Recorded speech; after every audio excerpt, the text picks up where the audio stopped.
Hello everyone, welcome to What If Quirkless Deku Becomes Fullmetal Alchemist movie. Before we start, please go support PresidentThanos for writing that awesome fanfic. It had been thousands of years since the Elric brothers had saved Amestris and the world from Father. That era of history had been long forgotten, and alongside it, the knowledge of alchemy. Much had changed in the world. The final battle, when all of Amestris was made into a Philosopher's Stone, started the current path of human evolution, the path towards quirks. Now, a small child by the name of Izuku Midoriya had just been told he wouldn't get a quirk, but that wouldn't stop him. Join him as he uncovers the secrets of a time forgotten, and as he must once again save the world, one transmutation at a time. In this story, OFA goes to Ibara Shiozaki. Chapter 1. Doctor, I'm sorry to say, but your son is quirkless.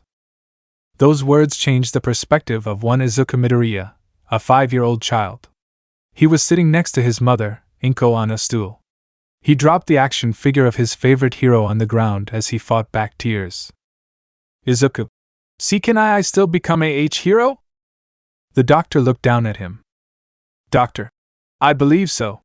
It would just be much harder. This made Izuku smile. He looked up to his mom, who gave him a loving and encouraging smile. Inko, thank you, Dr. Garaki.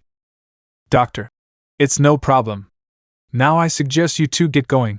I do have other patients after all. The green-haired woman nodded as she pulled her son's action figure to her hand. She gripped Izuku's hand in her other and left the room with him in tow. They walked out of the hospital and got in the car. Izuku buckled himself up in the back seat, but before they left, Inko turned from her seat and spoke up. Inko, Izuku, do you really still want to be a hero? Izuku nodded furiously. Izuku, yes, I want to save everyone like All Might. Inko let out a small chuckle. Inko, then I believe there's something I can give you once we get home. The mention of a surprise made Izuku very excited. It had been an hour since the two got home, and Izuku was sitting on the couch, waiting as he heard Inko going through items in her closet. Inko, aha, there you are. She then walked out of her room carrying a large book with a smile on her face. She walked over and placed the book on the table in front of Izuku. Inko, this will help you, Izuku. Izuku got up and walked over to the book. Izuku, what is it? Inko, a book that's been passed down my family since before quirks were around. Izuku looked at her amazed. Izuku, really? How will it help me? Inko, it contains knowledge. Knowledge that, in the right hands, can be more powerful than any quirk. I tried it myself, as did many of my family, but we could never get it to work. But I figured since you're quirkless, you should be able to use it. She opened the book to the first page. At the top was the title of the book, and Izuku read it aloud. Izuku, Alchemy and Alchemy, a collection of knowledge. Author Edward Elric. What's alchemy? Inko, the knowledge hidden within this book. But you need to promise me something. Izuku, what is it? Inko, as long as I allow you to use this book, you must never, ever perform human transmutation. It is highly dangerous and is considered the biggest taboo within alchemy according to the book. Izuku nodded and smiled. Izuku, I promise. Inko, good. Now this will take a lot of time to work on and master, got it? That means much of your free time will be used on this. Izuku looked at her in confusion, making her sigh. Inko, no more All Might video. This made Izuku upset. He'd have to give up his favorite video. Then he thought of something. Izuku, can Kaken still come over? She chuckled and nodded. Inko, of course. I'm not that cruel. Now I suggest you start, and there's one thing you will have to memorize, okay? Izuku nodded. Inko, always remember the most important aspect of alchemy, the rule of equivalent exchange. To get something else of equal value must be given. Now go ahead and study. I'll call you over when dinner is done. Izuku nodded and started reading. Inko sat next to him to help for a few hours before needing to get up to make dinner. Izuku was sitting near the edge of the playground, a notebook and pen in hand. He had started practicing drawing transmutation circles. He didn't understand alchemy yet, but he would still need to practice. Then his best, and only, friend Katsuki Bakugo ran over.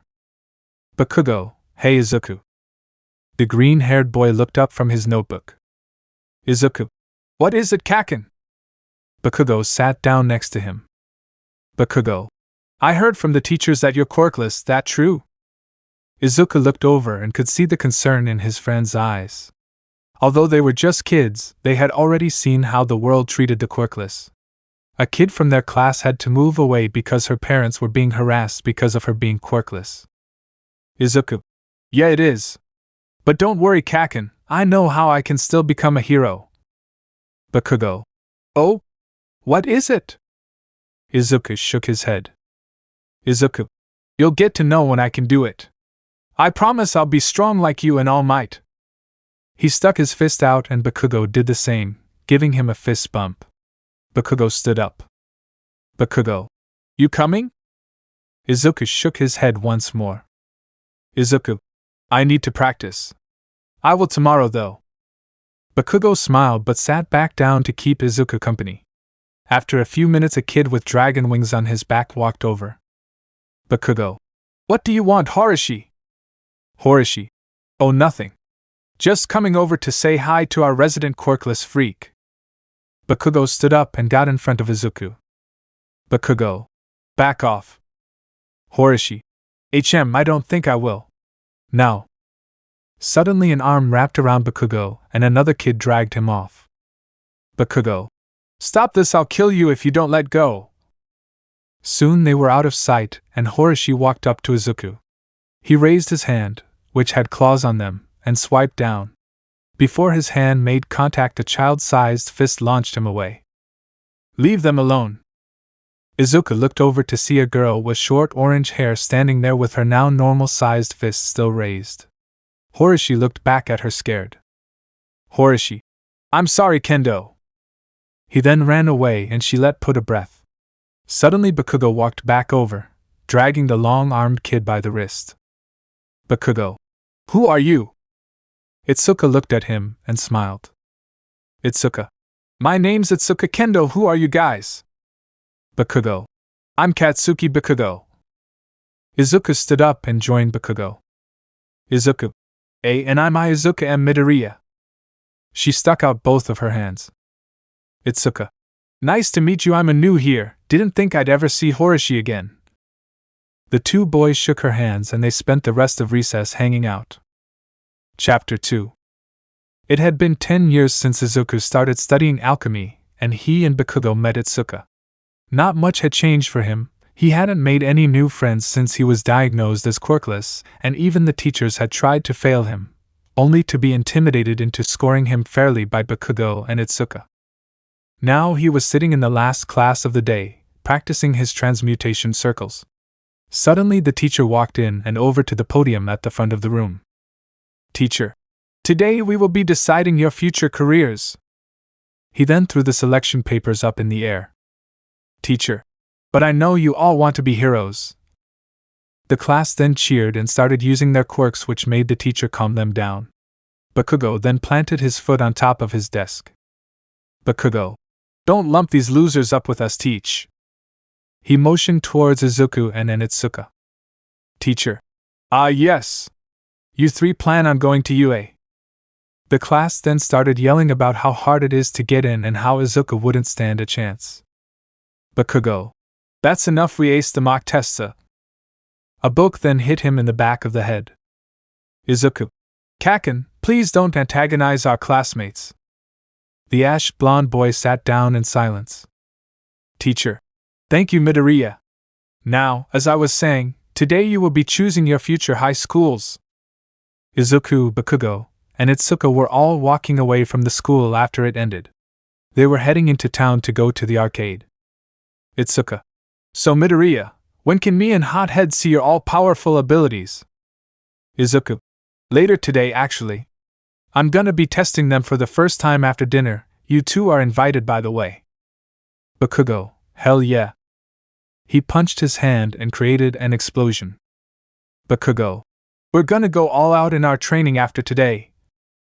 Izuku chuckled as they continued to walk. They were passing by an alleyway near their destination when something jumped out and latched onto Izuku. What a nice body. Definitely a good disguise to escape from him. Bakugo immediately charged at the thing, which was now clear to be a man with a slime mutation. Bakugo attempted to blast the man, but his explosions didn't faze him. An arm of slime then knocked Bakugo back into a building. Slime. How annoying! Just sit back and let me take your friend as a skin suit. He looked around and noticed Izuku was gone. Izuku looked to the alley the slime man came from and noticed a glow and blue sparks, all coming from a small, weirdly drawn circle. Izuku yelling, "Let her go!" Suddenly a wall of concrete slammed into the slime guy, which launched him off of Izuku. Izuku ran over and helped her up. Slime. Damn you, you'll pay for that. Before the man could reach Izuku, an Izuku explosion pushed him away. Bakugo. That power of yours is pretty good, Izuku. But not as good as mine. Now go, get out. The slime charged at Bakugo and started to take his body this time. Izuku looked around. There were no heroes. Izuku couldn't fight. None of the other civilians were helping, and the slime guy would try to keep track of him. Izuku. Damn it. Izuku. What cough is it? Izuku. I guess I have no choice. Keep him distracted, I have a plan. Whispering. I'm sorry, Mom, but I need to break my promise. Izuku nodded and Izuku got to work. She ran forward and started swiping at him with her hand enlarged while Izuku drew another transmutation circle using chalk he kept on him, this one much more intricate than the last. It took him a minute, but he finished as fast as he could. He locked eyes with Izuku, who moved backwards into the circle. Izuku. Come on, sewer brains, come and get us. Slime. Art, get over here, you brat. The man charged forward and into the circle. Izuku grabbed Kaken. Izuku nodded, enlarged her hand again, plunged it into the slime, and pulled out the boy. Izuku then pulled her back out of the circle. Izuku. I'm sorry, Mom. He placed his hands down on the circle and it started to glow. Izuku, yelling, human transmutation. Blue sparks started flying everywhere and black hand-like tendrils started appearing from the rim of the circle. A black object started to protrude from the ground before it opened to reveal an eye. The hands started to deconstruct the slime man, who screamed in agony. When they were done with the man, they came for Izuku next, bringing him into the portal. The last thing Izuku and Bakugo saw was Izuku's smile as he disappeared. Izuku awakened within a white void. He stood up and turned around, seeing a large stone gate with a depiction of alchemy. So you're the one who's been using alchemy? Izuku turned around to see a transparent man-boy thing, with only a smile on its face. Izuku. I assume you're Truth? Truth nodded its head. Truth. Yes, I am. But you're impressive. Years of training and you use human transmutation on your second transmutation ever? And to save others. The being began to laugh but quickly composed itself. Truth. Oh, you humans never fail to amuse me. Now you seem to know of me, that means you know of my price. Izuku nodded. Izuku. And I know what you want, my gate. It smiled, but before it could say anything Izuku spoke once more. Izuku. But that's not what you're getting. I wish to use my alchemy to save more people. Take anything else you wish that won't impede me. Truth put a hand to their chin and nodded. Truth. Alright, I'll play your game. Now shoo, and enjoy life without an appendix and missing a kidney. Izuku nodded as his gate opened and he was pulled back through. As he was being pulled through, he noticed a massive amount of alchemic knowledge. Izuku opened his eyes. Once more in the street the fight took place in. He sat up and looked around. Suddenly he felt two pairs of arms wrap around him. He turned around to notice both Izuku and his mom hugging him. Izuku. How long was I gone? Inko. Why you were in there for an hour, Izuku. She then began to cry in joy that Izuku was okay. Soon they let him stand and he noticed a shirtless man nearby. Izuku. At least Truth didn't keep him. Bakugo then walked over and put a hand on his shoulder. Bakugo. That was badass. Never do that to me. Izuku smiled. Izuku. I don't plan to kaken. Itsuka. Dummy, we were worried. Izuku and his friends talked for a while before Inko dragged him away to talk in private. She looked at him with an angry look. Izuku. Be before you say anything. If I didn't do it, kaken W would be dead. She sighed and smiled. Inko. I understood that, but are you okay? What did truth take? Izuku. It said a kidney in my appendix, but it's truth. I'm not dying, so that's a plus. Inko smacked him as he joked, then she remembered something. Inko. Did you catch a glimpse of the gate's knowledge? If you did, you should be able to do clapping alchemy now. Izuku thought for a moment before putting his hands together, and then a pole appeared from the ground in front of him. Izuku looked at his mom and smiled. Izuku. It's like a quirk. She chuckled. Inko. I guess it is. Now you should train with that. Remember, the entrance exams are in 10 months. Izuku. Yeah. But can we go home now? Being deconstructed made me hungry. Inko nodded and smiled. They walked back over to Bakugo and Itsuka. Izuku, suddenly having a feeling of being watched, turns around, but he saw nothing. He shrugged it off and continued walking. Just around the corner, Izuku looked at stood a man. He looked to the back of his hand to see a tattoo of a symbol. So there is someone else. Master will want to know. He noticed a puddle and looked at his reflection, though it wasn't his own. When he looked, he saw a tall man with red hair and flaming facial hair. Such a shame, you were a powerful opponent for Master Endeavor. Too bad your greed got the better of you. He then turned and walked away. Chapter 3. It had been a few months since the incident where Izuku used human transmutation. He had gone to the hospital to find that Truth had told the truth. He was only missing his appendix and a kidney. Now he was standing on the beach opposite Bakugo and Itsuka, who were standing in combative stances. Bakugo, yelling. Come on, nerd, show us what you've got. Itsuka. Yeah, don't hold back, Midoriya. Izuku stretched a little before clapping his hands together and making the sand in front of him into a dull spear. He twirled it around before planting the flat end into the sand. Izuku. Let's do this. He pulled the spear back out and charged at his two friends. Bakugo charged at him and sent an explosion at Izuku, who jumped over it. The force launched him towards Itsuka. Before he hit her, Izuku slammed the blade of the spear into the ground, giving him something to swing on, and used his momentum to swing on the vertical spear. His momentum carried him around and he kicked Itsuka in the side with both feet before landing and wrenching the spear out of the ground. Izuku. That all you got? Bakugo, yelling, nowhere close. Izuku was hit in the back by an explosion, making him drop the spear and get launched away.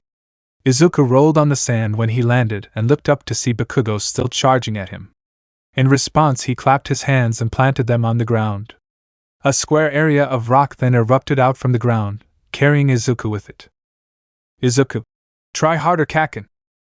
Bakugo growled and launched himself up to Izuku. He then made an explosion, but unlike his others, which were full of force and heat, this one was like a flash bang. Bakugo, yelling, now hands. Izuku felt something hit his back, which caused him to fall off the stone pillar. He turned in the air to see Itsuka smiling and waving at him as he fell. After a few seconds, he hit the ground and got the wind knocked out of him. His two friends jumped down to him and Itsuka helped him up. Izuku. Wow, that was great. Though I think I'm done for now. Ow. Izuku winced as he stood up straight.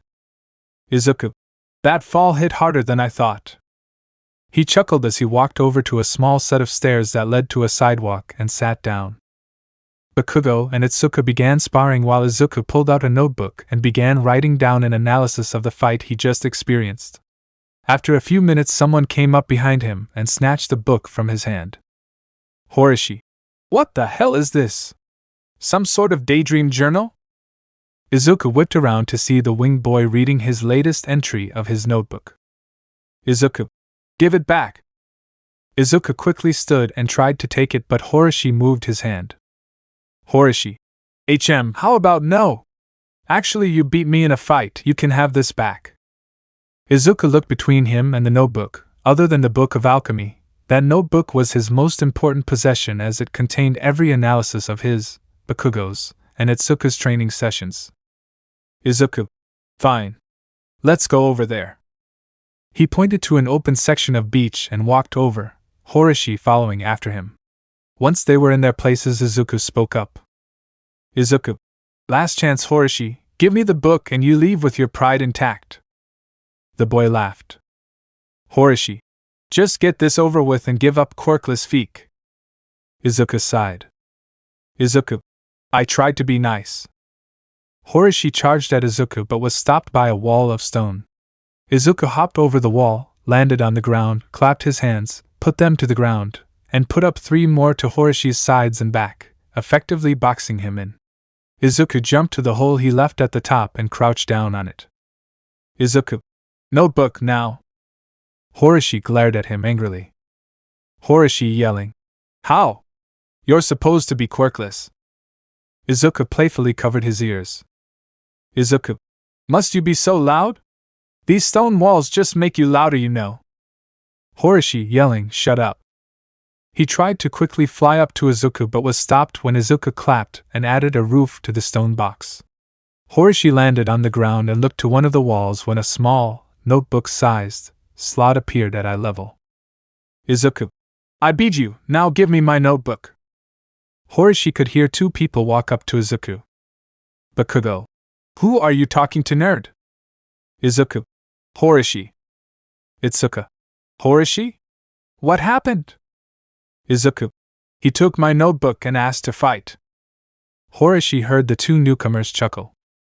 Horishi yelling. It's not funny. Horishi angrily shoved the notebook through the slot, which in turn caused Izuku to let him out. Now standing in front of Bakugo, Itsuka, and Izuku, Horishi was terrified and ran off. After he was out of sight, Izuku fell onto the sand. Itsuka. You alright, Midoriya? Izuku. No, my back is killing me. I'm lucky I didn't fall into the box with him. He tried to get up but his back wouldn't let him. Izuku. Something else is definitely wrong. Can one of you take me to the apartment? Bakugo scoffed. Bakugo. Hell no, I'm hungry so I'm going home. Take him, hands. She rolled her eyes as he walked off. Itsuka. Come on, let's get you to your couch. She picked him up and started carrying him back to the Midoriya apartment. Chapter 4. Izuku, Itsuka, and Bakugo all stood in front the gates to their future school, UA. They were all equally excited, though Bakugo just looked extra grumpy. Why were they excited? 'Cause they were about to take the entrance exam. Izuku. I can't believe we're actually doing this. Itsuka. Yeah. Bakugo. Come on, we'll have plenty of time to look at the damn place when we pass move it. Isn't it? Yes. All 3 of them then walked inside of the building and checked in. They were then sent to a large auditorium. Many of the seats were already taken, though it seemed people from the same school were all sat next to each other. They found a small group of 3 seats and began talking. Soon after the auditorium was filled, small robots appeared and handed out written tests for them to complete. An hour later and everyone had handed in their tests. They had begun to talk again when President Mike walked onto the stage. President Mike. Welcome, little listeners, you all know little oil me. President Mike, can I get a hell yeah? No one stood up or yelled.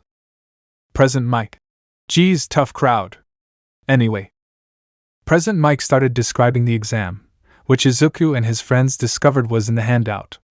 They would be fighting point-based robots with a special obstacle robot mixed in. Partway through President Mike's explanation, a boy with blue hair and glasses stood up. Loudly. Excuse me, President Mike, sir. President Mike. Yes? Loudly.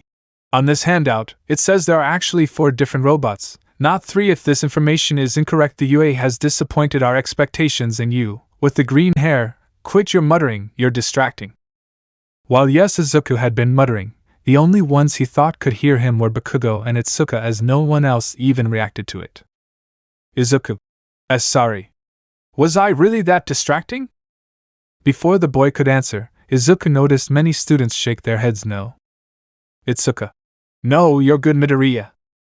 Then President Mike took back control of the situation. President Mike.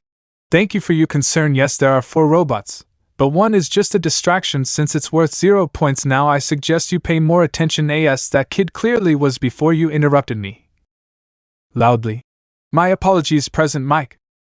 He then sat down and let President Mike continue.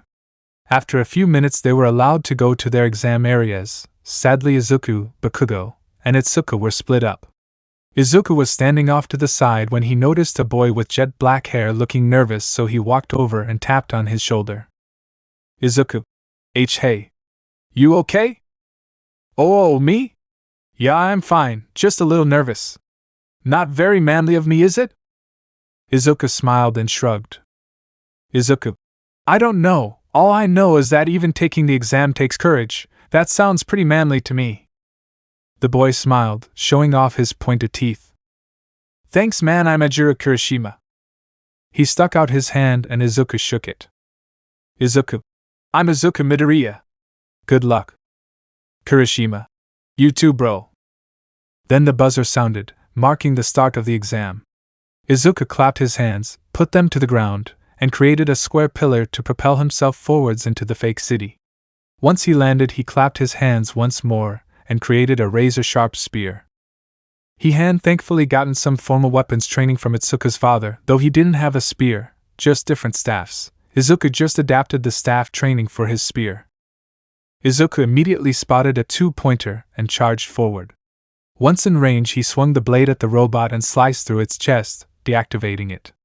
He smiled and moved on. In the observation room, many staff members were watching the cameras.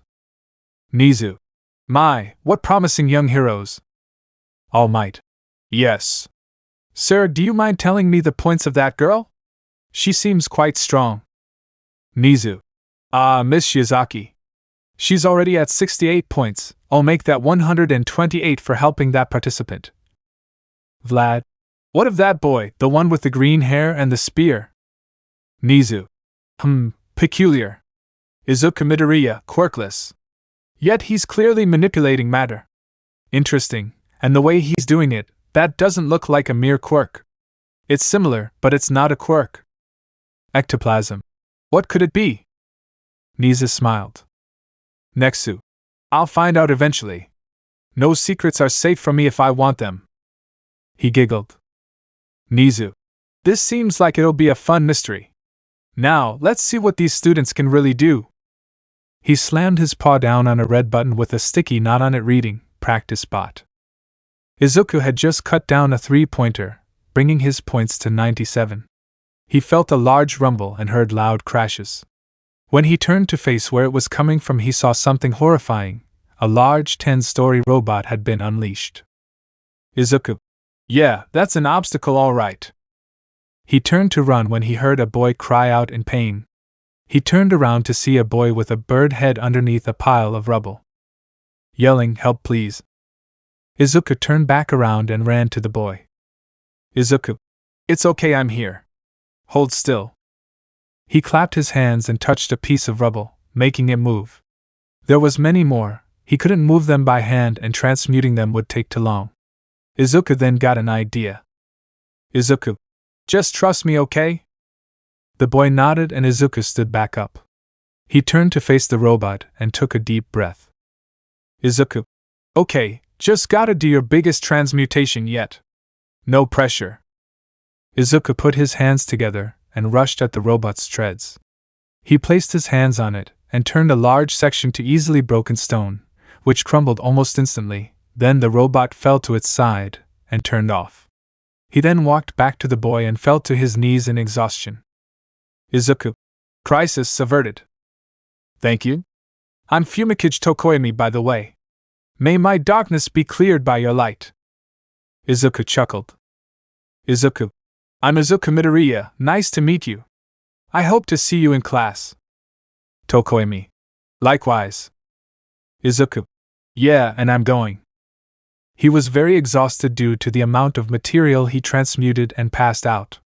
The entrance exam was complete, now all he had to do was wait. Chapter 5. Izuku, Bakugo, and Itsuka are all standing outside the door to Class 1A. Izuku and Bakugo managed to make it in, but Itsuka was put in 1B. Itsuka. Ah man. Sucks I'm not in your guys' class. Bakugo patted her back. Bakugo. Look at it this way, you get to leak your class weaknesses, a spy. She chuckled but shook her head. Itsuka. I don't think so. See you two later. She fist bumped Bakugo and hugged Izuku before walking away towards 1B. The two boys then looked at each other, nodded, and walked inside, just to be immediately thrown back out. They hit the floor and realized the thing used to push them out was a short boy with purple balls for hair. Izuku. Ow. Oh my, I am so sorry. The two looked up to see a girl with black hair and a ponytail in the doorway. They pushed the unconscious boy off of them and stood up. Izuku. It's okay. What happened anyway? Bakugo. The dude's a perv, ain't he? How did you know? Bakugo. The way you act, no one like you knew would have done that unless he was that bad. Though your lousy aim could use some work. Ponytail. Ponytail? My name is Momo Yayorozu. Izuku. Don't even try. He'll be calling you Ponytail for at least a year now. I'm Izuku Midoriya and he. Bakugo. I can introduce myself, nerd. I'm Katsuki Bakugo. Yayorozu nodded and stepped aside. Yayorozu. Please do come in then. As they walked in, Izuku saw the boy he saved during the entrance exam and walked over to him. Izuku. Hey, Tokoyami, right? The bird-headed boy looked at him and nodded. Tokoyami. It is a pleasure to see you made it in Midoriya. Wait, Midoriya? Izuku turned to face the voice to find a boy with red hair, though his face was familiar. Izuku. Kirishima? What happened to your hair? Kirishima walked over and whispered to Izuku. Kirishima, whispering. I dyed it, though I would appreciate being able to pull it off a bit longer, so keep your voice down. Izuku nodded and was about to speak up again when another voice was heard. If you're just here to make friends, then you should leave now. The whole room turned to look at the door, only to see a very tired man slipping out of a sleeping bag and drinking a juice pouch. He squeezed the pouch to drink the rest before throwing it out and walking over to the podium. I am Shota Aizawa, your homeroom teacher for the next 3 years. Now put these on and meet me by the P grounds in 10 minutes. Don't be late. He placed 2 boxes full of UAP uniforms on the podium and walked out the door. The class did as they were told and Izuku and Bakugo made it out first. Aizawa. On time, good job. I notice you two seem to be friends with a 1B student, is that right? Izuku. Yes, sir. Bakugo. What's it to ya? A small smirk grew on his face. Aizawa. Good. That's good. You two and her are the first to overcome a small issue that happens with every group of first years. Both classes often grow prejudice against each other, seeing themselves as above the other, but you two have an equal in 1B. Also, Midoriya. Izuku. Yes? Aizawa. I can only warn you once, be wary of Nizu, he's onto you and your abilities. We don't know what they are, but Nizu is determined to find out. Izuku. Why? Aizawa shrugged. Aizawa. No one can truly read him, but he has been known to go too far to get answers. Then the rest of the class started pouring out, so Aizawa turned to them after checking a timer he had. Aizawa. 30 seconds left. You all need to get faster, even though they were here a full 2 minutes before you. Then a brown-haired girl spoke up. Sir, what are we doing out here? We're gonna miss orientation. Aizawa. A. We're doing quirk apprehension tests, much like those fitness tests you did back in middle school. B. Here at UAS, teachers are allowed to stray from the ordinary curriculum. How else do you think we're able to keep pumping out the best heroes? Then he pulled out a ball from his pocket. Aizawa. Bakugo, you got the highest score in the entrance exam. How far was your softball throw back in middle school? Bakugo. Around 67 meters, why? He walked over and grabbed the ball from his teacher's hand. Aizawa. Try throwing it with your quirk, just don't leave the circle. Bakugo smiled as he stepped into the white painted circle.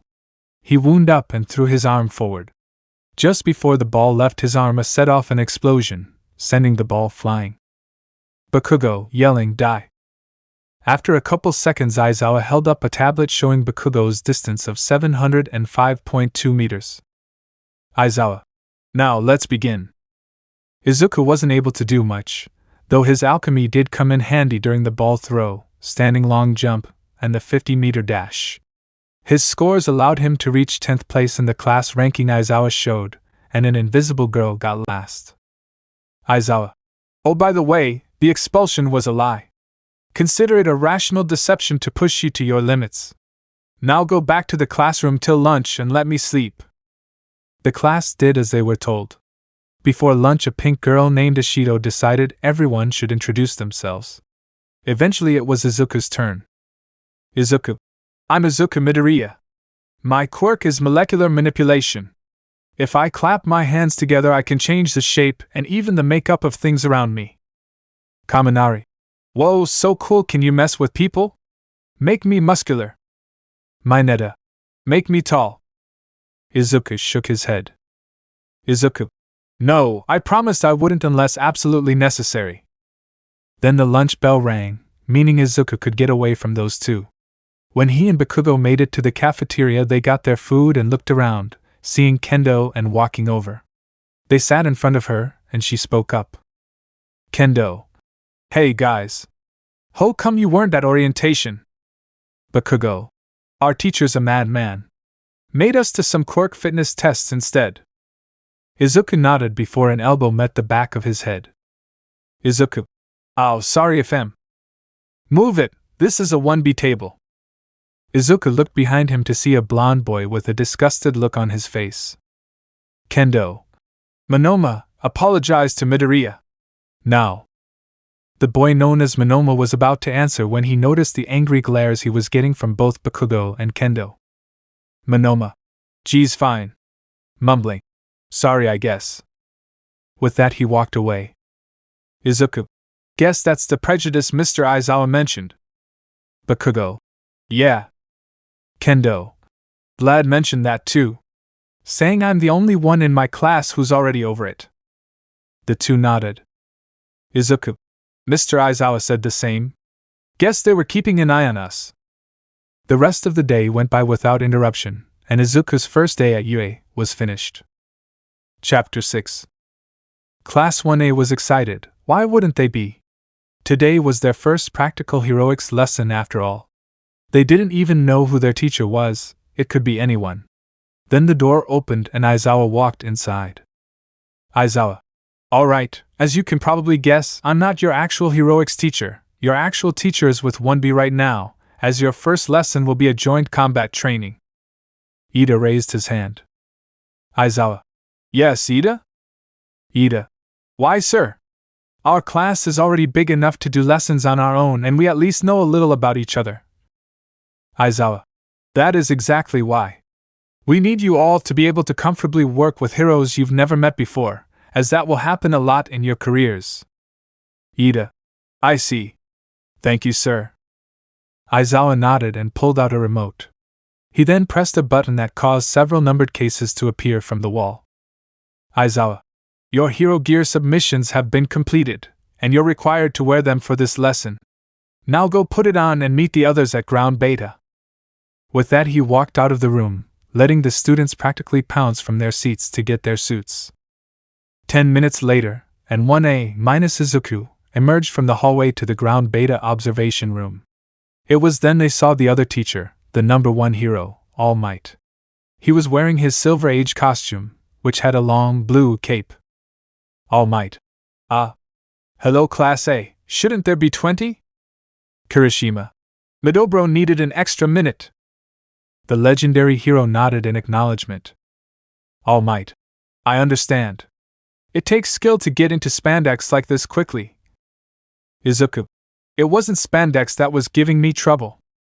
Everyone turned around to face the hallway, just to see Izuku walking out in his gear. All Might. Nice to see you're joining us, young Midobro. Izuku stopped and had to hold in a laugh. He calmed himself after a few seconds and spoke up again. Izuku. It's Midoriya. Midobro is just a nickname. All Might. Oh. My apologies, young Midoriya.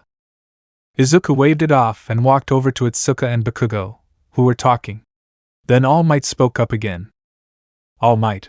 Now that we're all here, we can begin in this training exercise. You will be split into teams of 2, 1 from each class. Then you will be pitted against another team in an indoor battle. One side will be the villains, who can win by successfully guarding the bomb or beating the hero team. The heroes can win by either touching the bomb or capturing the villains. He then pulled out a cart with 2 boxes, one labeled A and the other B. All Might. Now draw lots. Izuku got A, alongside a girl with vines for hair named Shiozaki. She seemed very religious, something known to clash with the ideas of alchemy. She then approached him. Shiozaki. May God guide us to victory. Izuku simply sighed and nodded. All Might. And the first match will be Team A as the villains versus Team P as the heroes. Izuku looked over to Team P, Bakugo and Monoma, and sighed. Shiozaki. Is something the matter? Izuku shook his head. Izuku. Not really, just didn't want to fight Kaken. Shiozaki. Kaken? Izuku. A nickname I gave Bakugo. She simply nodded. All Might. Will those teams please go to the building? You will be given 5 minutes to plan and strategize. The 2 teams left the observation room. After a few minutes, Izuku and Shiozaki entered the building. Shiozaki. Do you have a plan? Izuku nodded and clapped his hands together. He then touched a nearby wall and opened it up, making a doorway. Izuku. I'll make their floor plan irrelevant. All you need to do is use your vines to lay traps. Can you do that? She nodded. Izuku. Good, go to the 3rd floor and spread them out. She nodded once more and went up. Izuku then spent the next 5 minutes changing the first 3 floors completely. He then hid the bomb directly above Shiozaki on the 4th floor in a room with no doors. When the 5 minutes were up, the buzzer went off, and Izuku made his way to the middle dot of the 2nd floor. Many explosions were heard, as if there were 2 Bakugos. Izuku clapped his hands and a dull spear appeared from the ground in front of him. He then waited. He didn't have to wait long as the 2 soon appeared, both using explosions. Izuku. Oh great. 2 of you. Bakugo, knowing this was a taunt, stayed back, while Monoma charged forward. Monoma, yelling. Don't you dare compare me to him.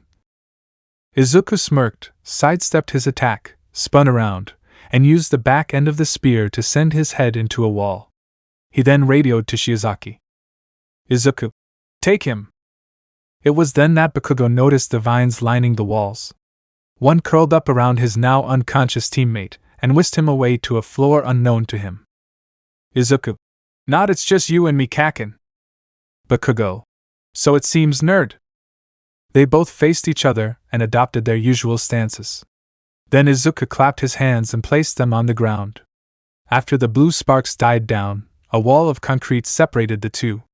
Izuku then took off, planning on stalling Bakugo for as long as possible. Bakugo, yelling. You damn nerd, fight me like a man. He blasted through the wall and started to chase Izuku. They eventually made it to the 3rd floor.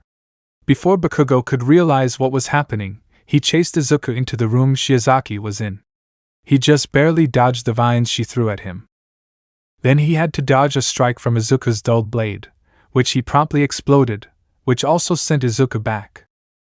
Izuku then clapped his hands and reached into his right sleeve. Then a metal blade emerged from his sleeve. Izuku. Let's see how good your hand-to-hand is. Izuku ran forward and Bakugo charged at him with explosions. Izuku swiped at him with the blade, but Bakugo avoided it and sent an explosion at Izuku's arm. It tore and burned the sleeve of Izuku's coat, revealing the metal armor along his arm. Then Izuku punched Bakugo away with his left fist and backed up, allowing Shiozaki to let out an assault with her vines. After she was done, Izuku leapt back in, not allowing Bakugo a moment to recover. He slashed down on the ash-blonde boy, who then guarded with his gauntlets. Shiozaki also added the force of her vines to the attack. The force of the blow caused one of the gauntlets to shatter and the other to crack. He blasted himself backwards and noticed as the remaining gauntlet flashed red, he smiled. Bakugo. Looks like my gear's ready. He raised his arm and pointed it at a spot above Izuku and Shiozaki. He pulled on the gauntlet, revealing the pin. Izuku. What is that? Bakugo. The biggest explosion I can fire right now, that's what. All Might. Young Bakugo, do not fire. Bakugo. They'll be fine. He pulled the pin and a large explosion was fired from the gauntlet, the force breaking it as well. Izuku created a wall to stop it, but it went over and hit the ceiling. Shiozaki, realizing what was happening, created a dome out of her vines to protect her and Izuku.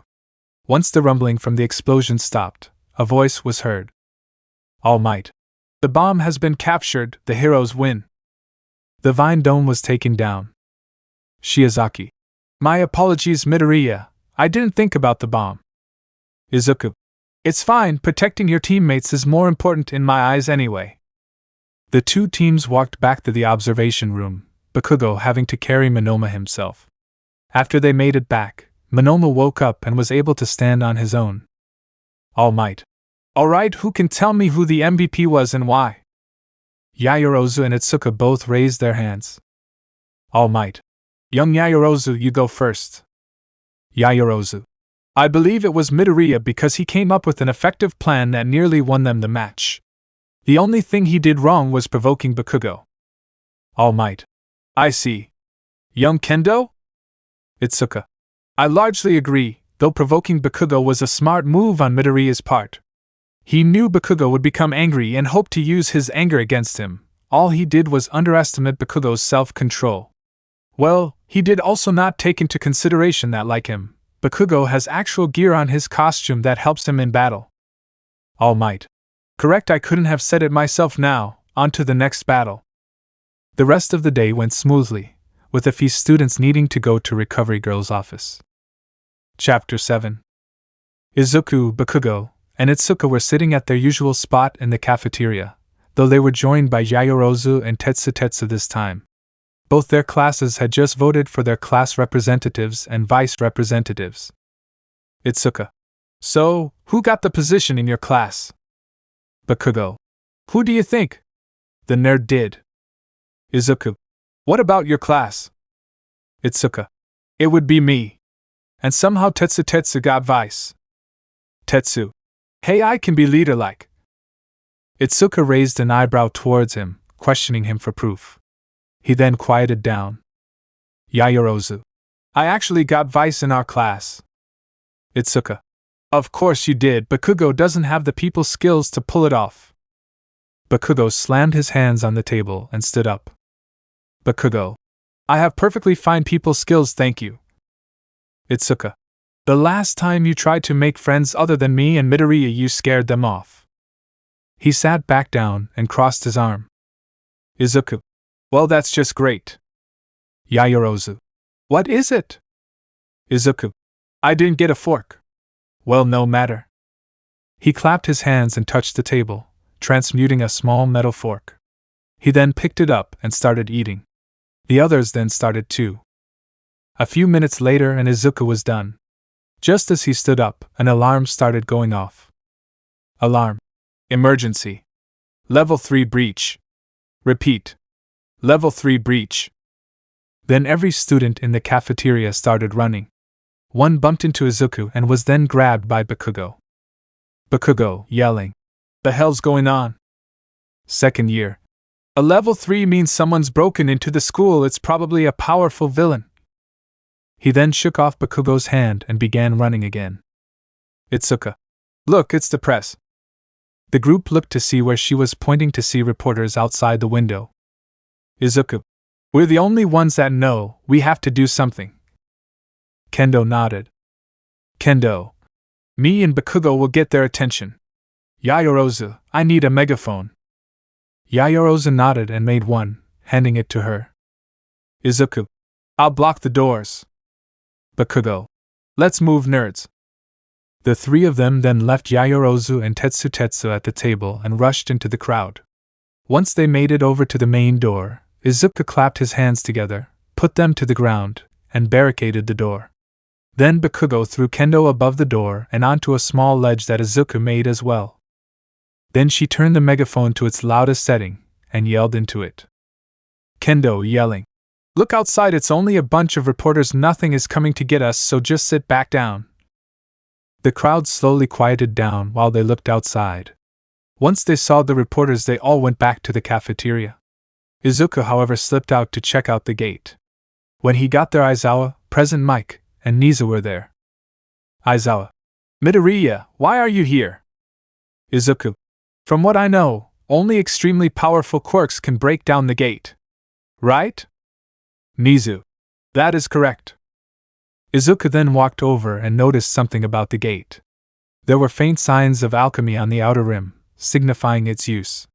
He also noticed the rounded nature of the attack, its diameter hinting towards multiple uses as well. Izuku. The press didn't do this. I don't know who, but it wasn't them. President Mike. We already knew that, they had cleared out by the time the breach happened. Though the cameras were destroyed just before, meaning we have no clue who did this. Izuku. Nizu, I've been told you know I don't have a quirk? Nizu. Oh? Did Aizawa tell you? Izuku nodded. Nizu. Why are you bringing this up? Izuku. Because what I use is what did this, but I don't know how. Please allow me to investigate myself. Quirks may prove inefficient in fighting this. Nizu. Alright, since you're the expert. Will you tell me what it is? Izuku smirked. Izuku. No, that would be too easy for you. Nizu. Very well. What will you need? Izuku. I don't know right now. A small area to organize any evidence or leads would be nice to start. Nizu nodded. Nizu. You may have a spare office. Anything else? Izuku thought for a moment before nodding. He bent down and pointed to the marks left from the alchemy. Izuku. If marks like these are found anywhere else, I need to know. They are left by the technique that's used. Nothing can hide them unless they're physically removed or covered, so they should be easy to find. Nizu. Very well.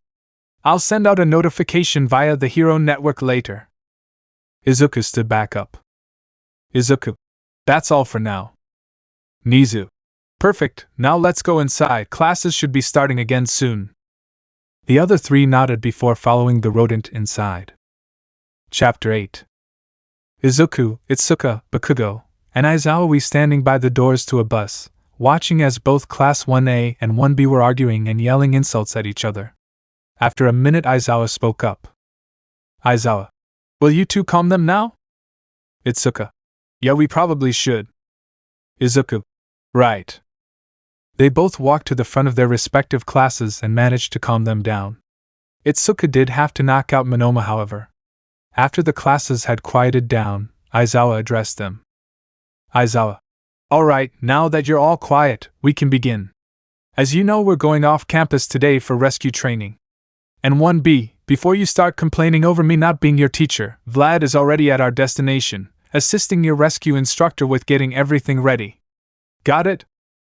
After he was done talking, he flared his quirk for a few seconds in order to intimidate 1B into being quiet. They all nodded instead. Aizawa. Good, now get on the bus. There's only 40 seats, so all of you will have share seats.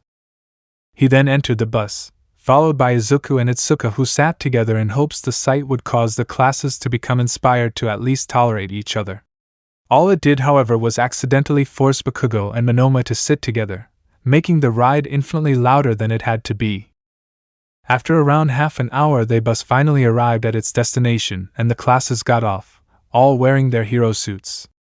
As they stepped off, two people approached them, Vlad King and another hero many didn't recognize, whose suit was designed after a space suit. Welcome, I am 13, and this behind me is the facility I came up with. It is known as the Unforeseen Simulation Joint, or the USJ for short. Uraraka could be seen holding back her excitement at seeing the rescue hero. Izuku had also remembered some news stories regarding some of her more impressive rescue operations. Then Monoma spoke up. Monoma. Mr. Vlad, why did you leave us with these inferior creatures? Vlad could be seen rolling his eyes. Vlad. Monoma, that is. Aizawa. Absolutely the wrong mindset of being a hero. Monoma audibly gulped as Aizawa appeared behind him. Aizawa. Tell me, what civilian wants to put their trust in people who look down on them? The answer is none. The moment you look down on a civilian, they become unimportant to you, which then leaves them vulnerable as you stop trying to protect them. So fix that. Aim. Eye clear? Aizawa walked around him to look Monoma in the eyes. Monoma. CC Crystal. Aizawa. Good. He then walked over to Vlad and 13. Aizawa. We should get going, we're wasting daylight. 13. Right, follow me. She turned and began to walk towards the doors of the facility, the two classes following her shortly afterwards. As they entered the building, the students all looked around to see the various different environments off in the distance. Izuku took a little longer than the others as he noticed what seemed to be a piece of a familiar drawing. It was embedded in the center, almost as if the facility was built around it. Izuku. T. Kirishima. Whoa, cool, they even have fake villains. Izuku whipped his head around to look back at the center. There was a large portal with thugs pouring out of it. Aizawa. Those aren't fake, get out of here. He ran ahead of the students to protect them. Izuku. Mr. Aizawa, something is going on with this building. I must get down there before any damage is done to the center floor. Aizawa. Is it about your technique? Izuku. I believe so. Aizawa. Very well. Just keep yourself safe, we won't be able to fight and protect you at the same time. Izuku. That I can do. Izuku clapped his hands. Aizawa. 13, stay here and protect the students. Me, Vlad, and Midoriya are going down. 13 right. Izuku. Let's go. He placed his hands on the floor and launched the three of them down towards the villains. As they landed, Izuku created a staff. Aizawa. Good luck. Izuku. You too. They then separated, with Izuku gunning it for the center. Izuku took note of the two people standing there, a man covered in hands and a monster. Izuku looked at the monster's exposed brain and nearly stopped in his tracks. Embedded within was a small red stone. He changed course and started running towards Aizawa.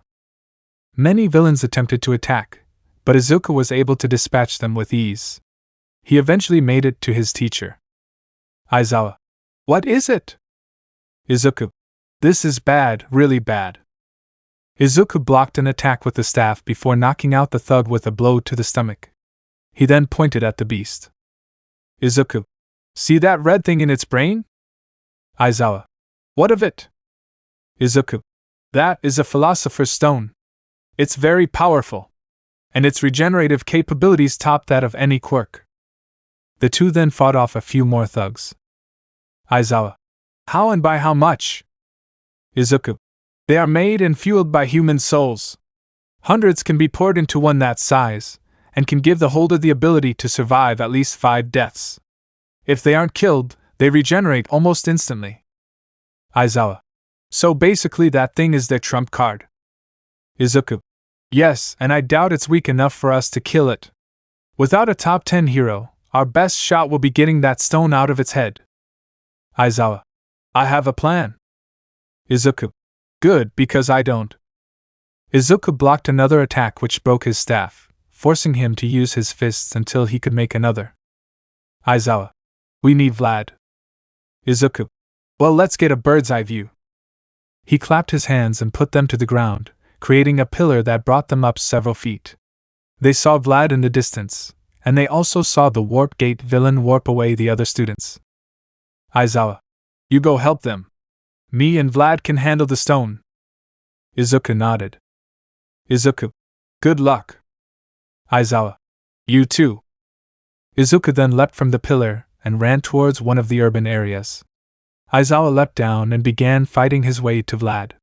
The threat of alchemy is once again showing its face, but are the heroes enough to handle it? Chapter 9. Izuku made it to one of the urban areas. He could hear explosions, recognizing them as Bakugos. Knowing he would be fine, Izuku ran in the opposite direction. After a minute he found Tetsu. He was surrounded by 5 thugs and was taking a beating. Izuku noticed his metal skin start to crack, so he clapped his hands and created a stone barrier between Tetsu and the villains. Izuku yelling, Hey, why don't you fight someone EHO can fight back? He clapped his hands and created a spear, though unlike his usual spear, this one's blade was razor sharp. The thugs charged toward him, and he did the same. He thrusted his spear forward and managed to stab 2 of them, one in his side, the other in his shoulder. Quickly avoiding attacks from the other 3, he clapped his hands, touched the spear in the ground, and fused the spear to the ground while bending the handle to trap the 2 on the ground. One of the villains who were still standing yelled. Thug yelling, "You're dead, you brat!" Suddenly Izuku had to dodge stone-covered fists as the thug began to attack him relentlessly. Izuku pushed one last attack to the side before punching the man in the stomach, which made him buckle over in pain. He then grabbed the man's head and kneed him in the head hard, knocking him out. One of the last 2 was about to hit Izuku when the metal fist of Tetsu hit her into the ground. Wanting to get the fight over with, Izuku clapped his hands and encased the hands and feet of the last enemy in concrete. Tetsu then reverted back to his regular skin, having used up all his iron. Izuku. Tetsu, you okay? The silver-haired boy nodded. Tetsu. Only my pride was damaged. Izuku smiled. Izuku. Good. Get back to the doors, the others will most likely be joining you soon. The 1B student nodded and ran off. Izuku then decided to get back to the center. Hopefully that center tile hadn't been damaged. Aizawa had somehow made his way over to Vlad, though it wasn't easy. Aizawa, Vlad? The tired man dodged yet another blow. Vlad. What is it, Eraser? Aizawa. Midoriya has given me some very bad news. The 2 took out a few more thugs. Vlad. What is it? Aizawa. The monster thing, the red stone in its brain lets it regenerate, even from death. We must remove it, and hopefully without actually fighting it. Vlad. Not like they would give a trump card like that thing to some common street thug like these guys. Aizawa. If we can get just a little bit of your blood in there, we can get it easily. Vlad. What then? Aizawa. Give it to Midoriya. He knows what it is, what it does, and whatever else there is he didn't tell me. It'll be best kept safe with him. Vlad. Got it. Ready? Aizawa. As I'll ever be. Go. The 2 then stopped their fighting as they charged at the creature. They did have to counter some attacks on the way, but they did make it. But before Vlad could stab into it, a voice was heard. Nomu, swat those weak level ones away. The beast then moved its arm faster than either hero could see and backhanded both of them, sending them flying many feet away. They now noticed the man covered in hands. Hands? Noma. They're only going to be trouble, end them. The Noma charged forward, but before it could hit them, a spear hit it in the inside of the knee, making it stumble. Then Aizawa noticed Izuku with a sword above the Noma. He then swung at its neck, decapitating it. The head fell from the body as it went limp, the head rolled off to the side. Izuku then dove for the head, but it was already too late. The stump of neck sparked red as new flesh appeared from nowhere, quickly rebuilding its body. The man then started laughing. Hands. Do you like it? Its multiple quirks make it perfect for taking on all might shock absorption and super stamina. I bet you're confused on Ho. Izuku's sword was then at his throat. Izuku yelling. Where did you get that stone? Hands. Oh? So you know of the Philosopher's Stone. It came with the Nomu, a passive ability if you will. Izuku then uppercut the man, sending him backwards. He then clapped and covered the man's mouth. Izuku. Either way it seems that thing needs orders, so just be quiet for a while. Now then.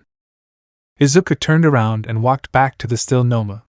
He was reaching up for the stone when he heard something terrifying. Hands. Noma, kill the green-haired brat. Chapter 10. Hands. Noma, kill the green-haired brat. Izuku whipped around and ducked just in time for the enormous fist of the Noma to appear where his head was. A second fist was about to hit him when it was caught by solidified blood. Vlad yelling, move Midoriya. Izuku jumped out of the way as Vlad sucked his blood back up, allowing the Nomu to go through with the ground-shattering punch. Hands. HM. An alchemist, your kind shouldn't exist anymore. Nomu, deal with the heroes, I've got the brat. He charged forward with his hand outstretched. Izuku clapped his hands and made a wooden staff which he used to block the man's attack. Hands. Shame that won't work. Izuku. What? He then noticed the man grip the staff, and then the staff turned to dust. Izuku quickly jumped back, but the man stayed on the offensive. Izuku was barely able to avoid the man's attacks. After just a few seconds, Izuku slipped up and got caught on his right arm. Hands. You're mine now. Izuku watched as his sleeve decayed, and then as his armor started to rust. Hands. What? Armor? Izuku smirked. Izuku. What, you did call me an alchemist, right? Aren't alchemists supposed to be smart, or did you forget? He then kicked the man in the chest. Izuku. Let me show you just how smart I am. He clapped his hands and touched the ground, several different cannons appearing behind and next to him. Izuku yelling, duck. The cannons then fired, but much to the man's surprise, none of the ammunition hit him. He looked behind him to find the cannons instead left several holes in the Nomu. Izuku then ran up, jumped, and sent a knee to the man's chin, finally knocking him out. Now that the Nomu had no commander, it stopped. Izuku walked over to it and plucked the stone from its brain. Aizawa and Vlad both walked over too. Vlad. Is it done? Izuku. Yeah. Now for what I came with you for. Izuku walked over to the very center of the USJ to find the stone slab he had noticed before. Now that he had a better look at it, he realized it was a drawing of the reverse human transformation circle the book said Scar's brother invented. Aizawa. What is that? Izuku. Something strange. I didn't know there were any physical records of it though. Aizawa. Answer the question. Izuku. It's the technique to reverse the process to create a philosopher's stone. Aizawa. So it bring people back to life? Izuku. Sometimes. It completely depends on how long they've been dead. If the body is too decomposed, the soul will just move on. He took the stone from his pocket. Izuku. While this is evidence, I can't just let all these souls stay trapped. Vlad. Do it. Izuku nodded and placed the stone on the center of the slab. He activated the circle, which then glowed before sparks started to shoot off of it. The stone then began to break apart, and the souls inside were freed. Aizawa then noticed something where the slab once was. Aizawa. There's another slab beneath where that one was too. Izuku made his way over to see what he was talking about, and he was right. This slab was covered in dirt and moss, though a quick swipe from Izuku's hand revealed what it was, a headstone. Izuku. Here lies Ling Yao. Disgraced 12th Prince of Xing, and traitor to his people. What? Vlad. Xing? You mean that old made-up empire? Izuku. Yes, and it's as much fantasy as you or me. It's a very, very ancient civilization, but this is wrong. He brought what the emperor wanted, a source of immortality. Why would he be a traitor? Aizawa. Would it be a philosopher's stone? Izuku nodded. Aizawa. The emperor most likely found how to produce them, most likely from someone connected to their creator. Since you speak of this Yao so highly, that must mean he was a good enough man to try and stop the emperor. Izuku. And in doing so, branded himself a traitor. Aizawa. There's more. It seems to be an engraving done after the burial. To Edward, Alphonse, Lady May, or whomever sees this, Master Ling was buried with an important letter. He would want you to have it, so please find it if you can. Lan Fan. Izuku. We need to get this ground overturned as soon as possible. That letter may tell us more about what happened. It may even hint as to why there is even one philosopher's stone in this era. Vlad. After we're done here, of course. Izuku. Right. Izuku clapped his hands and created a concrete barrier, blocking the headstone. Noma.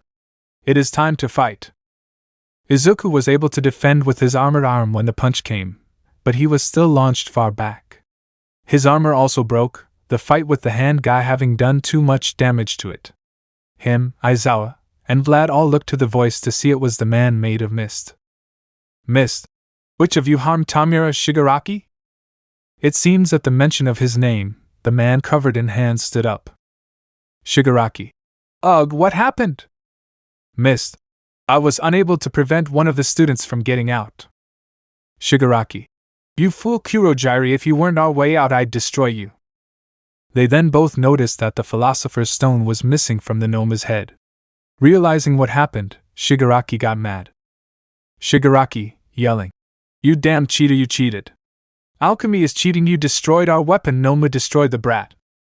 Izuku tried to dodge backwards, only to run into a tree. The Noma appeared in an instant, seemingly faster than before, and smashed Izuku through the tree.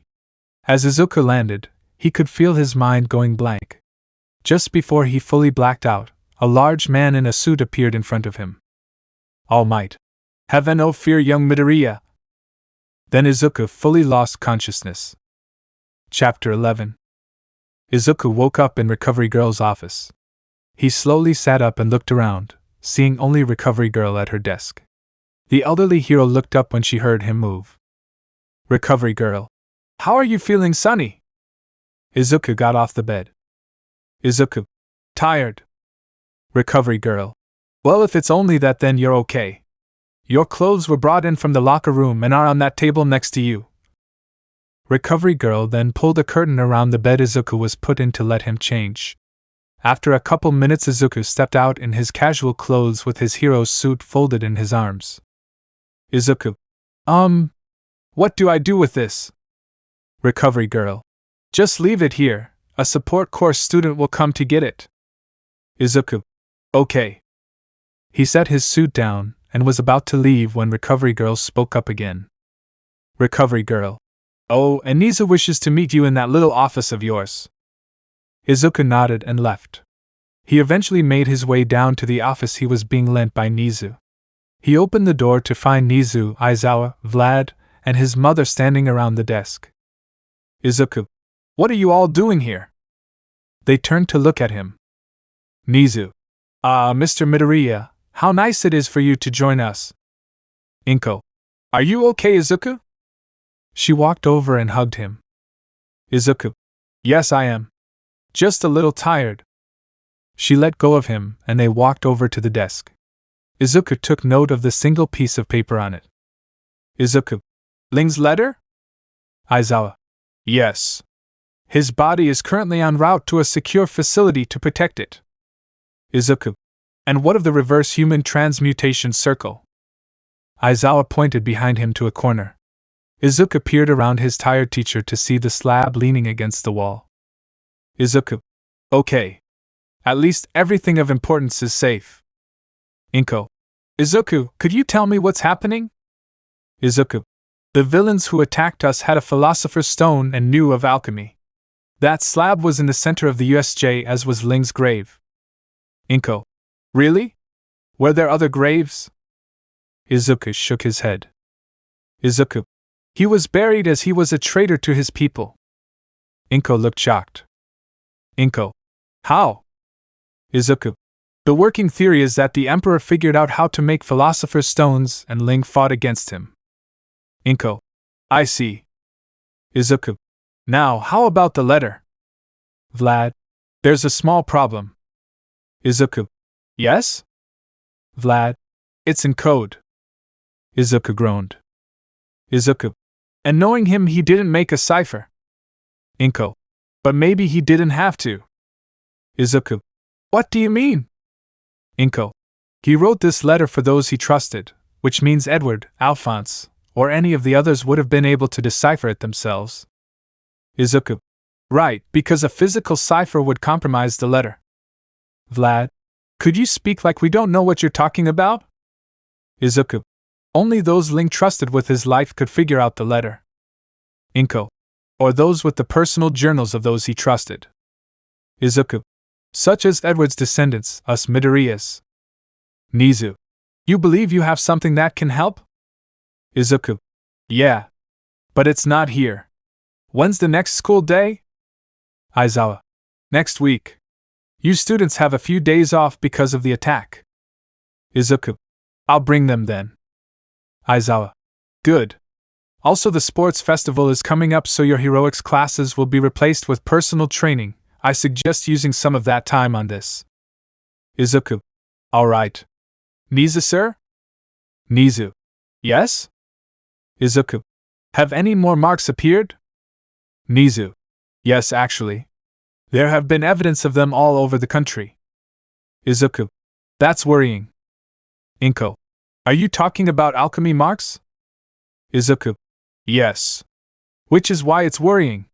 So much alchemy happening, we're so close to the old capital of Xing. There's no way this is a coincidence. Nizu. Well, we have plenty of time to figure it out.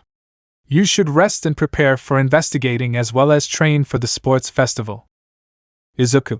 Yeah. Inko. Let's go, Izuku. They waved bye to the heroes and left the room to go back to the apartment.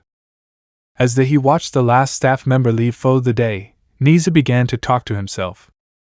Nizu. It seems Fullmetal has himself an equally troublesome descendant. In a silent rage, his shadow lurched and smashed his desk lamp. Pride. My pride won't allow such an inferior creature to stop us this time. He looked to his mirror and pushed his forehead fur to the side, revealing a tattoo. Then, deep inside of his mind, a voice was heard. Nizu, you underestimate him, Pride. He will stop you. Pride, you say that like you know his strength. Nizu, I don't, but if he's anything like that Edward you hate so much, then it's inevitable that he stops you. Pride, well, you can't do anything to help from in here, so it's pointless to talk about it. Nizu, there's a reason you were the one I was trapped with. My pride made it perfect for you to latch on, but it hasn't disappeared. I am proud of my employees and students. I believe they won't let me down. Sleep with your eyes open, Pride. The shadow threw the desk in a rage, but the soul of Nizu gave no more responses, preferring to hide within the sea of souls once more. Chapter 12. Class 1A was sitting in their waiting room, each student in their PE uniforms. While they were waiting, Izuku was thinking back to earlier in the week when he and his mother had cracked Ling's code. Izuku and Inko. Yes, we did it. He slammed the cipher down on the table next to the ancient letter. They both began to decipher the letter, each word representing one letter of the alphabet. Izuku. Mom, get Nizu, he might know of this. Inko. Right away. She rushed out of the room, only for Aizawa to walk in after she left. Aizawa. Progress? Izuku. More than that, we solved it. Aizawa walked over slightly faster. Aizawa. What does it say then? Izuku. It's just 2 sentences, and incredibly vague ones at that. To defeat the one who takes all, the power for all but wielded by one is needed. The sins of the past are to be repeated.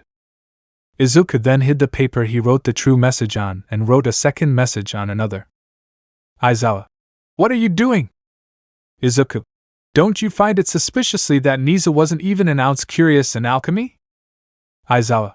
Now that you mention it, he wasn't all that interested once it was revealed. You don't think? Izuku. He could be a threat? Yes, I do. Until he is proven innocent, he is to be kept in the dark. Aizawa. Agreed.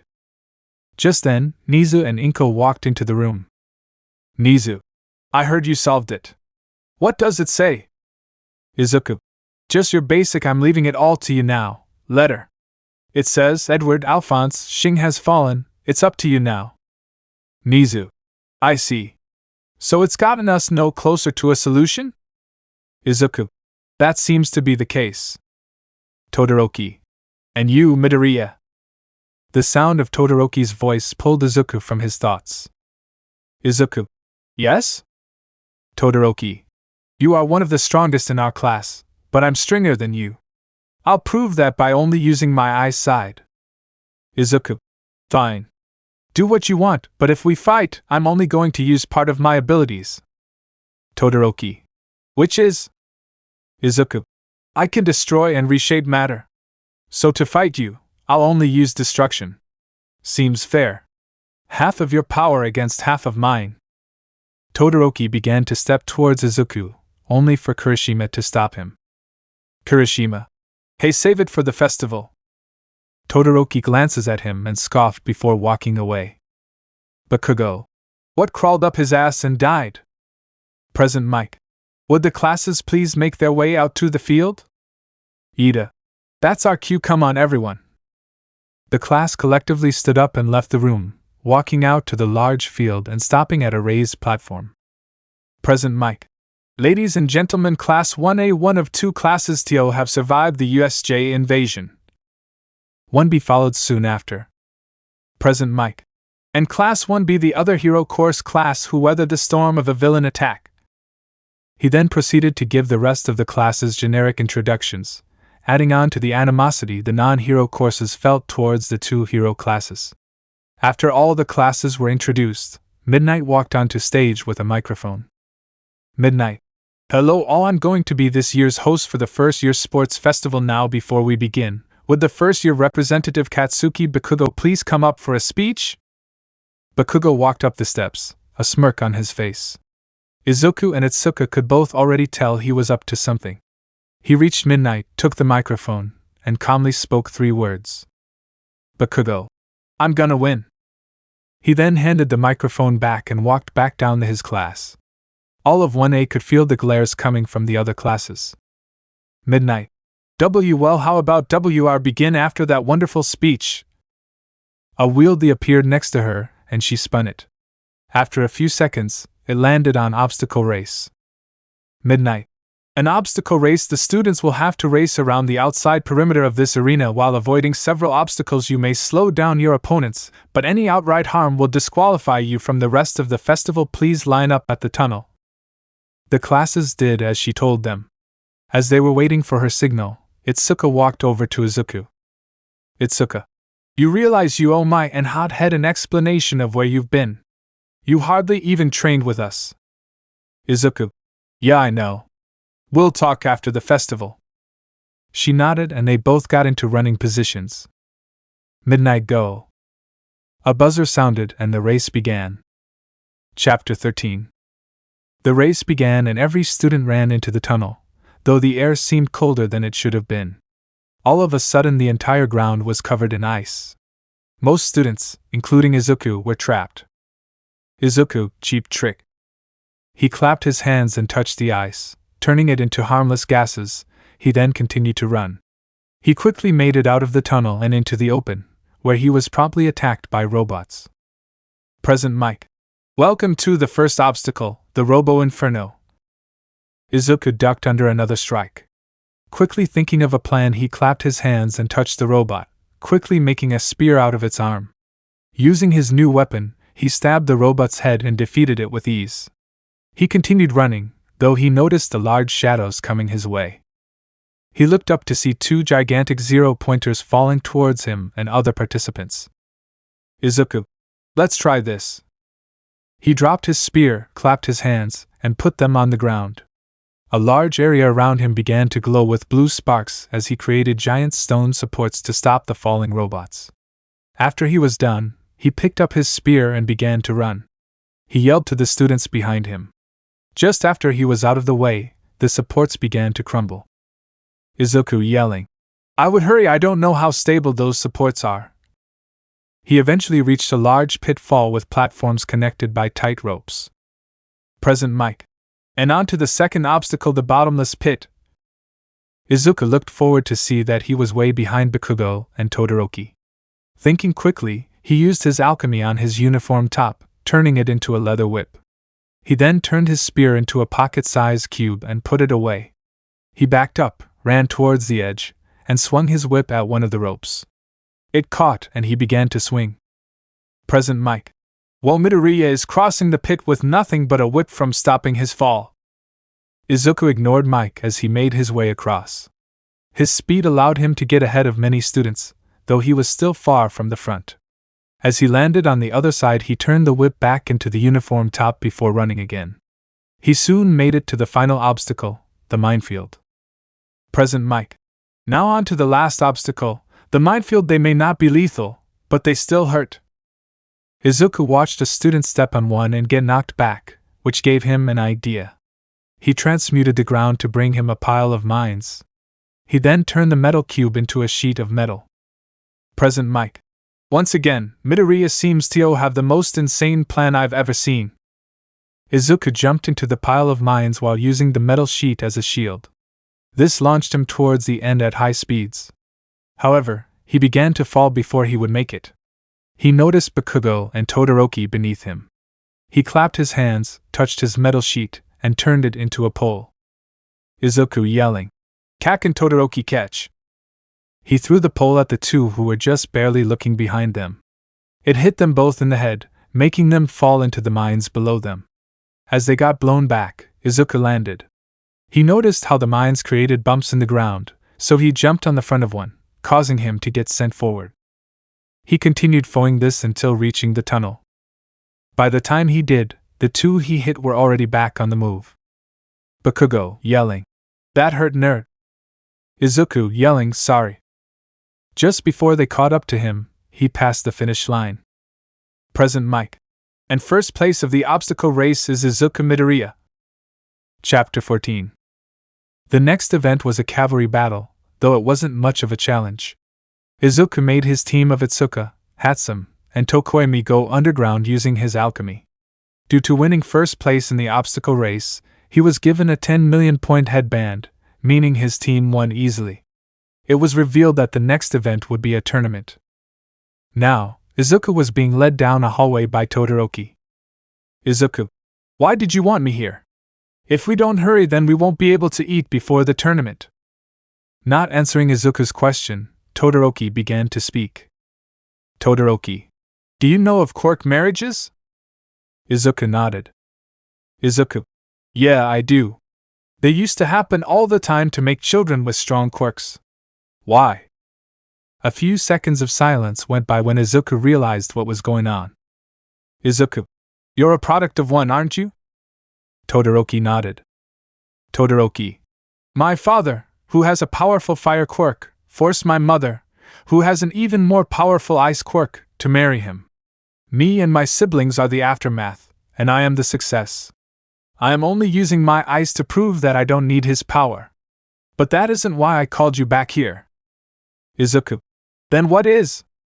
Todoroki, "Just over a year ago, the bastard started acting strange. Before, his rage was burning and directed at me for being stubborn, as he called it. Now, it's cold and focused at just about anyone he sees. There are times he becomes his old self, but those moments are fleeting. This also appeared on his hand when the change happened. Do you know anything?" Todoroki pulled out a photo and showed it to Izuku, whose eyes went wide. It was a picture of Endeavor, just like Izuku had always seen him, only now something was different. On the back of his right hand was a tattoo. "Todoroki, by your reaction, you know something about this." Izuku looked around before snatching it. Todoroki, "Hey." "Izuku, is he here?" The tone of his voice made Todoroki stop. Todoroki, "Yes." "Why?" Izuku, "Damn it. Okay, after the sports festival I need you to make your way to this address." He handed Todoroki a piece of paper with his address on it. "Izuku, me, Bakugo, and Kendo will be there as well. Do not tell anyone, okay?" Todoroki, "What's going on?" Izuku, "You just pulled yourself into something way bigger than either of us. Now we need to go." They began walking away. Izuku stepped onto a large concrete pad as a student with purple hair did as well. Present Mike. For our first match we have the Master of Matter, Izuku Midoriya, and on the other side, the one who's been sneaking up the ladder, Hitoshi Shinso. Midnight. Are you two ready? They both gave a nod to the woman. She raised her hand. Midnight, alright, start. She chopped downwards to mark the start of the match. Shinso. So, how's the monkey's pride? Izuku stayed silent. Shinso. What did he say about me? What lies did he tell? I bet that damned ape told you just how vile I am.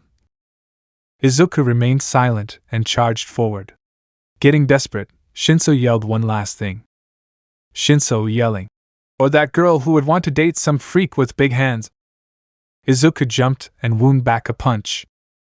Izuku yelling. Kendo is not a free. His mind went numb. His vision looked like a windshield in a very bad storm. His body was not his own. This feeling lasted only a second before his full weight fell onto Shinso, jolting his mind back into the driver's seat.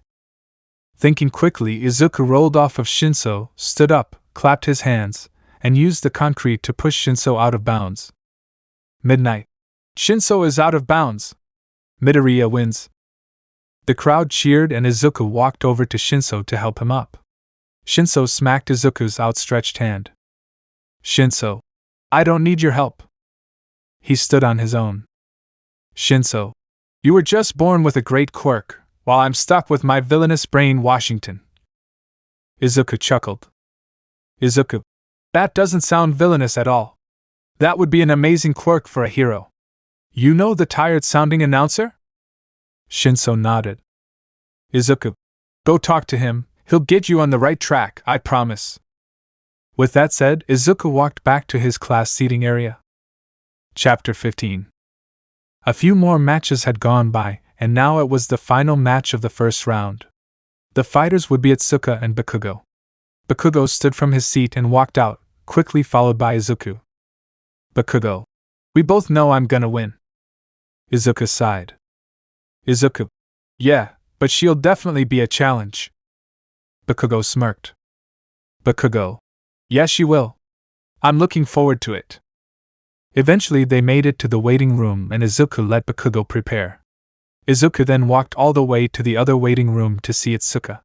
He knocked on the door, just to see Monoma answer it. Monoma, 1A scum leave now. He heard Itsuka sigh from within. Itsuka, let him in. Monoma turned to face her. Monoma, but you don't even know who it I. Izuku chopped his neck and he crumpled. He then stepped over the unconscious boy. Izuku, wow, that is therapeutic. Itsuka giggled in agreement. Itsuka, so what are you here for, to soothe me about my impending defeat? Izuku, maybe. Do you need soothing? She laughed again and shook her head. Itsuka, no, but I am glad you came. She stood up and walked over to him. Itsuka, this is for what you said to that Shinso guy. She leaned forward and placed a kiss on his cheek. Then Present Mike could be heard. Present Mike, the next match is going to be starting. May the contestants come out? Itsuka, that's my cue, see you later. She ran out of the room and to the tunnel. Izuku, stunned, slowly walked back to the 1A seating area. Bakugo had won the match. Despite being outclassed, Itsuka did better than many thought she would.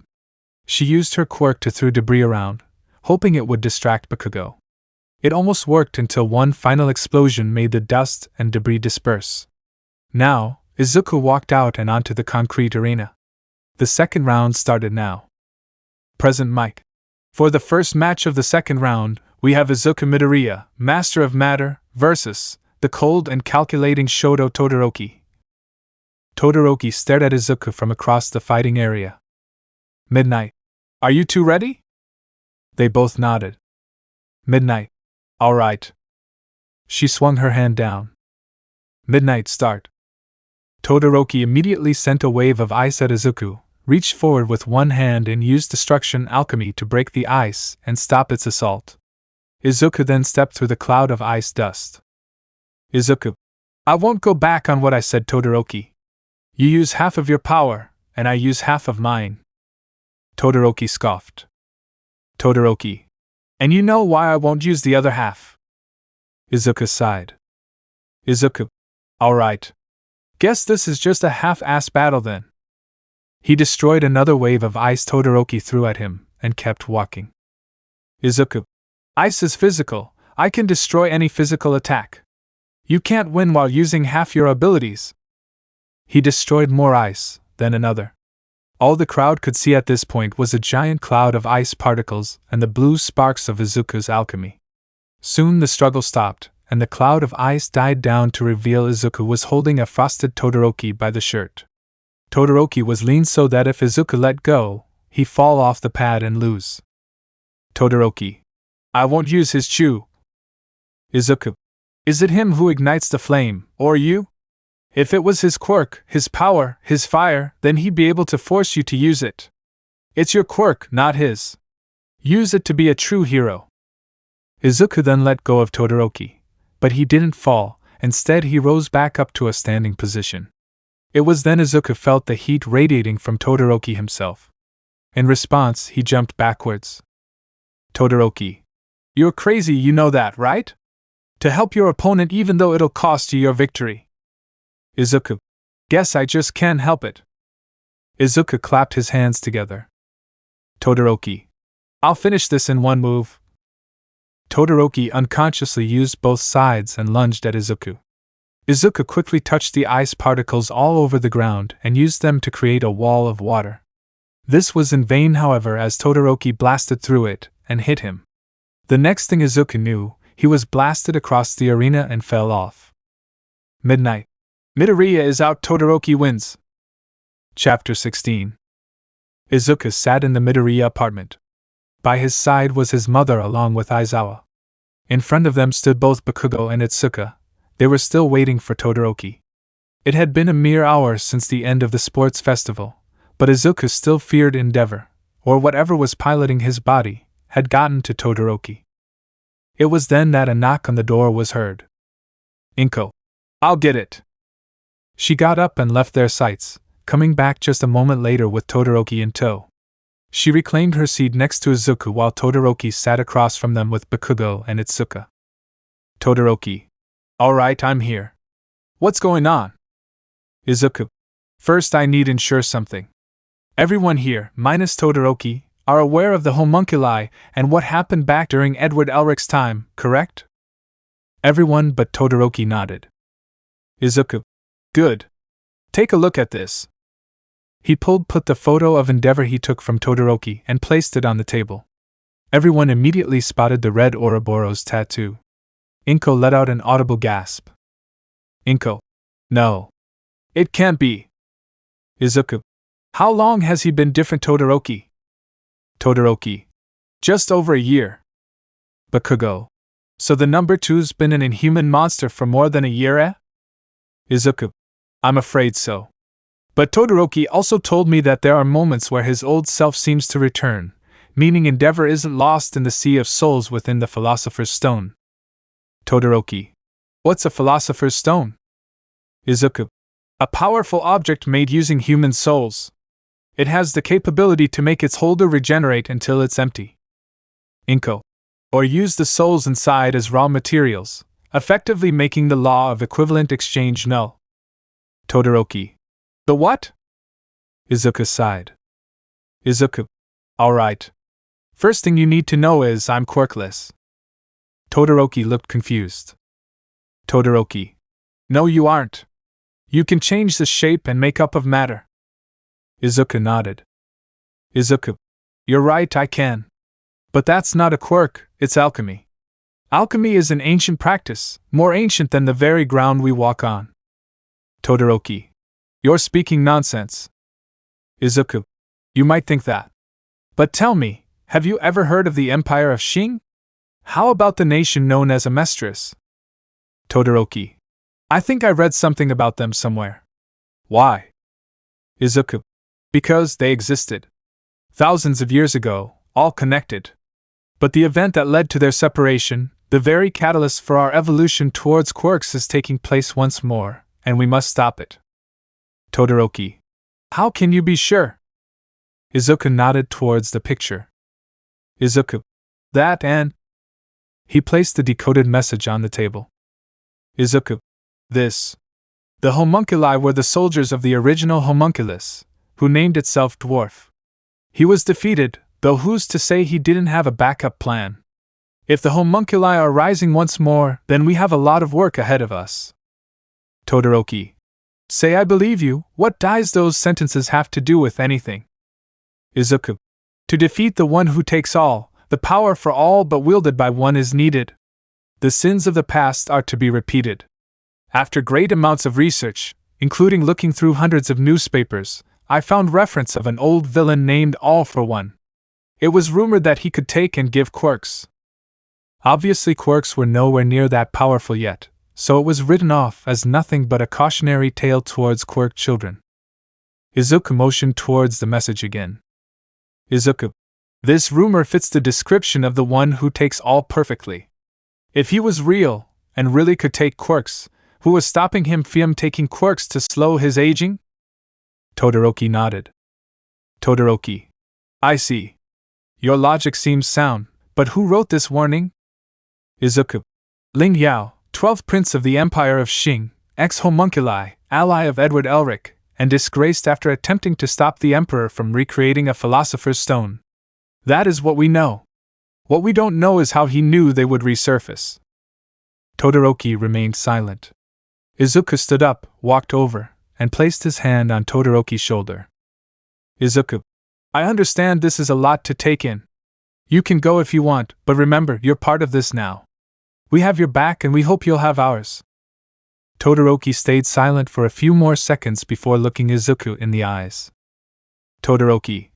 I may not understand all this, but I can't just ignore it. I'll be there when you need me, Midoriya. Is there anything else I absolutely need to know? Izuku nodded. Izuku. We believe Nizu is against us. Whether he is a homunculi or is just working with them, we don't know. But because of these suspicions, we cannot speak of this with you at school. Todoroki. I see. I'll be going now. Bakugo. Yeah, I need to go too. The hag's gonna worry if I'm gone too long. Aizawa. I need to go make tests. The three got up to leave. After they did, Inko, Izuku, and Itsuka were left. Izuku. Don't you have anywhere you need to go, Kendo? Itsuka. No, not really. Though I do want to talk to you about something. Izuku. Alright, what is it? Itsuka went quiet for a couple seconds. Itsuka. I in private. She got up, grabbed him by his arm, and dragged him to his room. Inko suppressed an excited giggle. Once inside, she let go of him and closed his door. Izuku. So, what now? He noticed Itsuka's face had a red tint to it. Izuku. You're red, are you okay? Itsuka took a small step closer. Itsuka. Why, yeah, I am. Izuku. Well then. What did you need to tell me? He was suddenly feeling a bit nervous. The kiss on the cheek from earlier came back to his mind. Itsuka. Well. You see. I know, Doug. Izuku. It's okay. Take your time. Itsuka. I'm okay. I'm just not sure if this is a good idea. Izuku sent her a reassuring smile. Izuku. You won't know until you say it. After a few more tries of voicing what she wanted, she gave up. Instead of talking, she walked up close to him, grabbed him by the shirt, pulled him close, and planted her lips on his. They stayed like that for a few seconds before separating for air. Itsuka. What I wanted to tell you is that I like you, Izuku. Izuku smiled and they kissed again. Izuku. I like you too, Itsuka. I can you Itsuka now, alright? She laughed and nodded. Itsuka. Of course you can. Izuku then remembered something she said. Izuku. You didn't know if this is a good idea, why? Itsuka looked down. Itsuka. With the new information, I thought things might get too dangerous and busy for a relationship. She looked back up at him. Izuku. We'll make it work, I promise. Chapter 17. Izuku walked into the classroom, large smile plastered on his face. He just got a girlfriend the day before, so why wouldn't he be happy? He walked to his desk and sat down. After a few minutes, Aizawa walked into the room. Aizawa.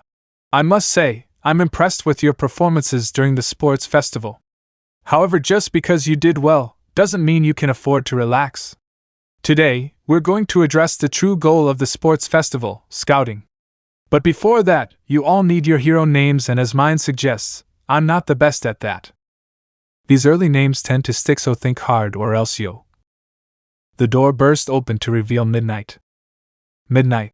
You'll have hell to pay later. Aizawa. Midnight will judge your names and write them down for later. I'm gonna take a nap. The man walked over to his favorite corner and slipped into his sleeping bag. Midnight then took his place at the front podium. Midnight. What Aizawa said is true. It's easy for your early names to stick, which makes changing them in the future harder. Now come on up and grab a whiteboard, you're presenting these. A few protests to presenting their names were heard as the class got up to get the boards. Over the course of the next half hour, most of the class went up.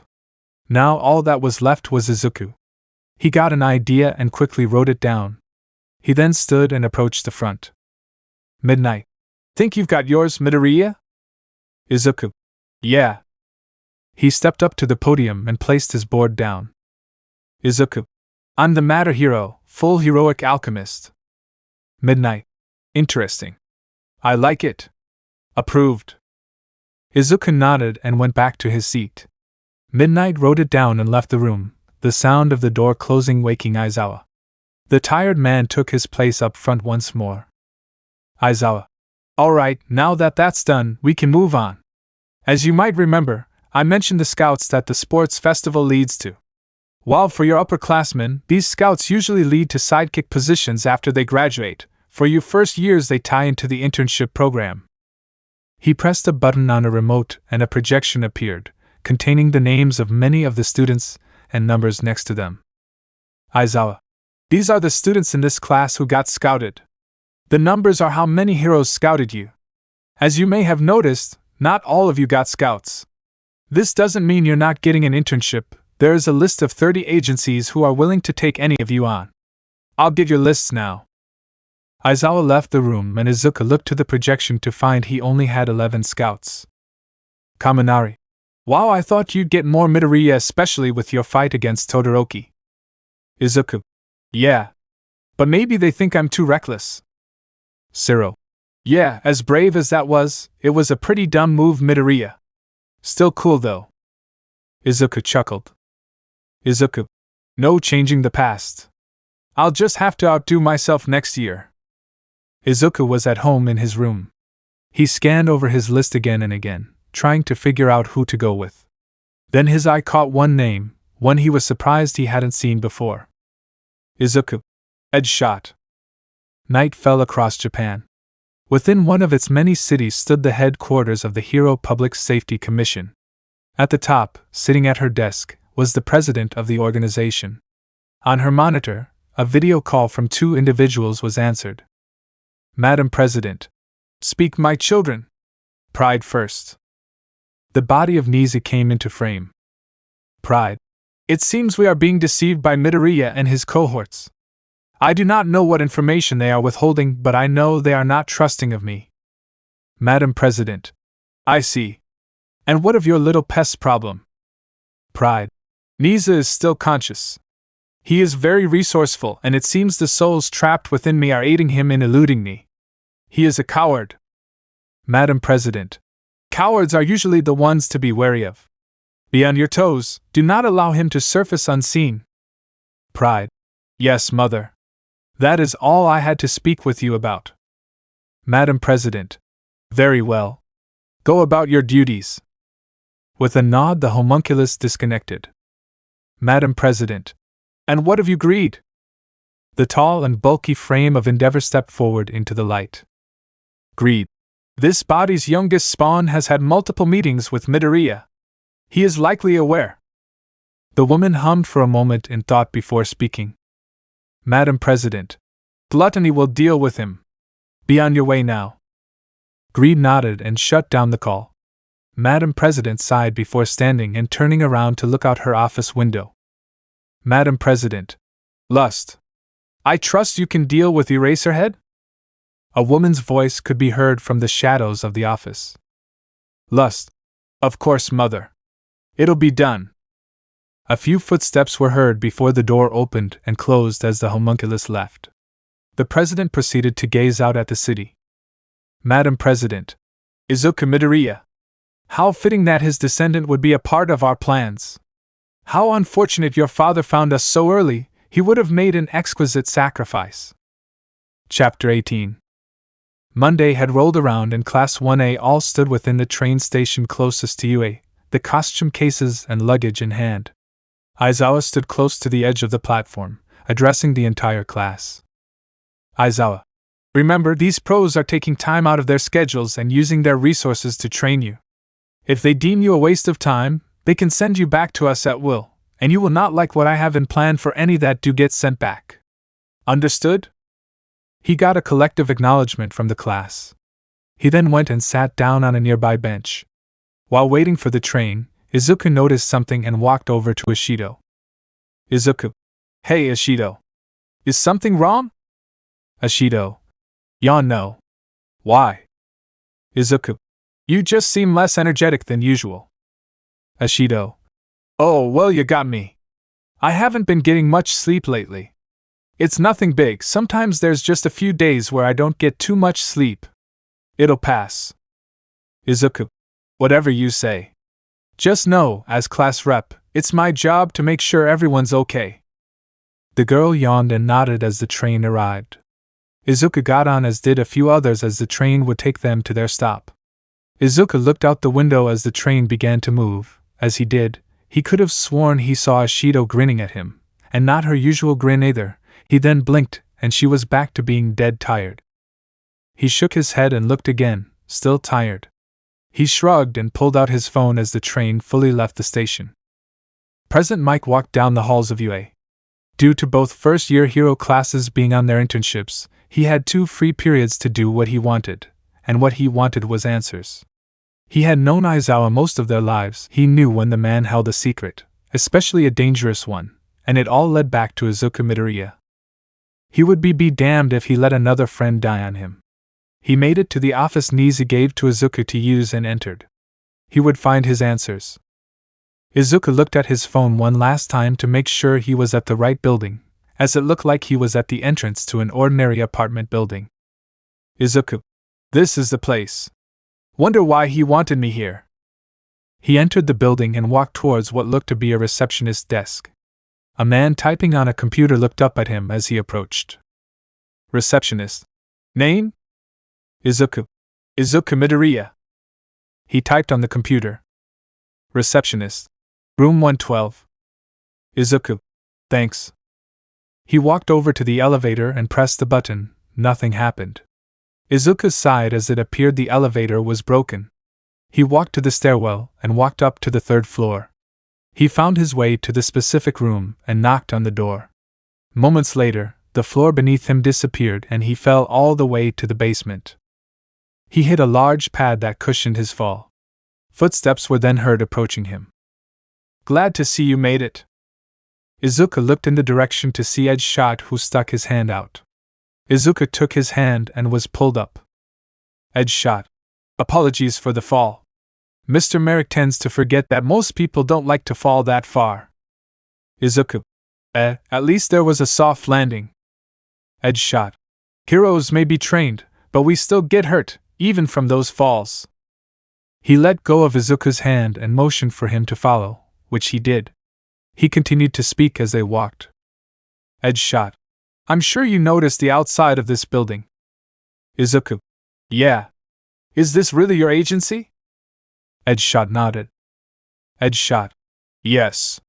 It represents me and my methods, as many agencies do with their respective heroes. Mine hides in plain sight, blending in and hiding from criminals. Even the employees here dress and act as tenants. Izuku. Wow. Edge Shot. Going above and beyond is how we here at Edge Shot Agency keep ahead of the villains that plague the city. Izuku. If I may ask, how do I fit into all this? Edge Shot stopped and turned to Izuku. Edge Shot. I see the potential of a great hero in you, and as powerful as your quirk is, you're easily overwhelmed by pure power. I wanted you here to teach you to fight with a little more subtlety. Keep your opponents on their toes. Izuku smiled. Izuku. Where do we begin? It had grown dark. President Mike had read as much as he could, and he was scared for his friend. Supernatural being, powers beyond quirks, ancient schemes emerging once more. The people would want to know about this, no needed, no deserved to know. Yamada? What are you doing here so late? He froze. He knew the voice, he knew he was safe, yet he felt so threatened. He turned around to see yet another friend, Midnight. Mike. Just looking through some stuff for Shota. Sorry if I scared you, Kayama. Midnight. No, you didn't scare me. Though. A gunshot rang out.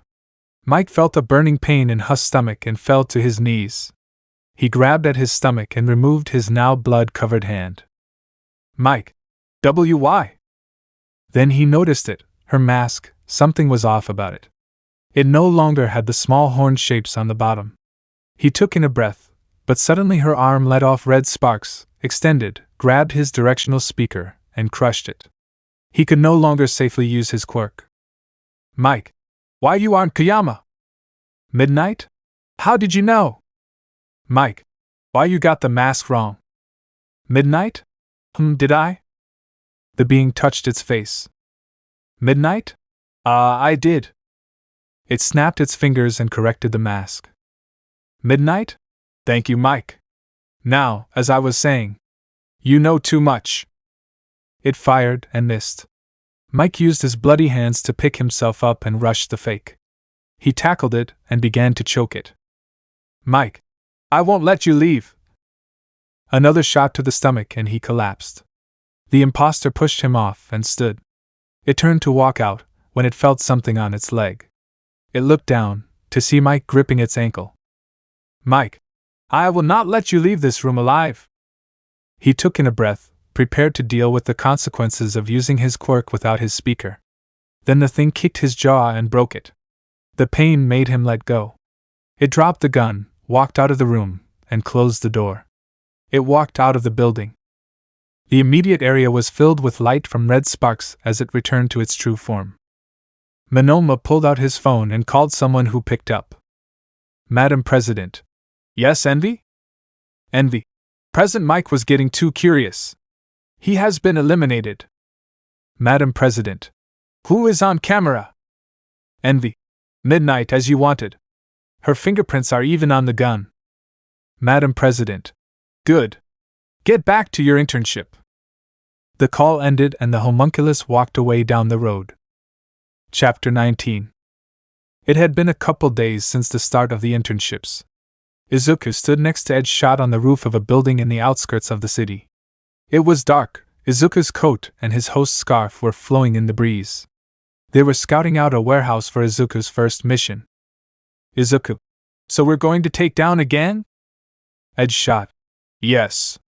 Is that a problem? Izuku. Not really. It's just that I can't use my quirk. Edge Shot. As a pro and your teacher, I can grant you permission. Now I'll take the roof and watch how you do. I'll step in if you need help. Got it?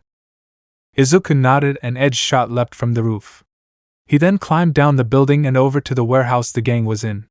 He found his way over to a set of double doors and pressed his ear to it. He heard no one on the other side. He tried to open them just to find they were locked. Izuku. Time to put what I learned to the test. He pressed his palms together and touched the doors, making the metal open up and spread onto the walls next to them. He then stepped inside and hid behind a large crate. He peeked his head around to see multiple men and women, all wearing a symbol with the letters CRC. He turned on his comlink. Izuku. Edge Shot, sir. What does CRC stand for? Edge Shot. Looks like the Creature Rejection Clan. They despise and look down on mutant-type quirks, especially ones that make the person look more animal than human.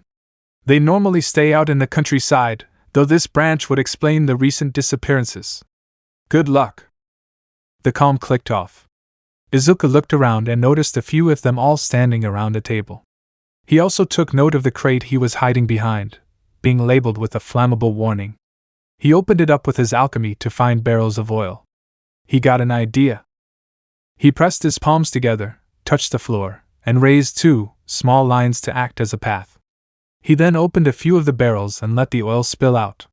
He used metal from the barrels to make a small striker, which he then used to light the oil on fire. As he did that, he ran out of his hiding place, acting panicked. Izuku yelling, "Fire, fire, run!"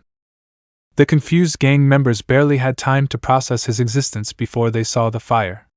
Izuku made it to the table he saw before, used alchemy on it, and used it to trap the people sitting at it by tying them to their chairs. Izuku. Looks like you forget to be comfy. He then just barely dodged an attack from the side. A gang member had decided to fight. Izuku. Whoa, alright then. He clapped his hands and reached into his sleeve, turning his armor into a staff. Izuku. Let's do this. He then charged the gang member. Ashido awoke, though she wasn't in the bedroom her internship host gave her. Instead, she was in the kitchen.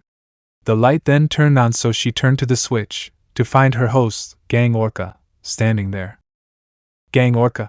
Sleepwalking again, I see. Ashido. Yeah.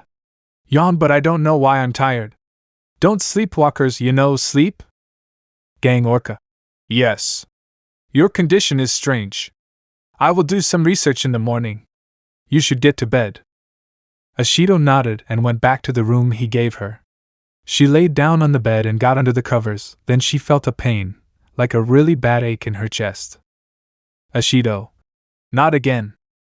It went away soon after it began, and she managed to fall back to sleep. Izuku knocked out the last gang member.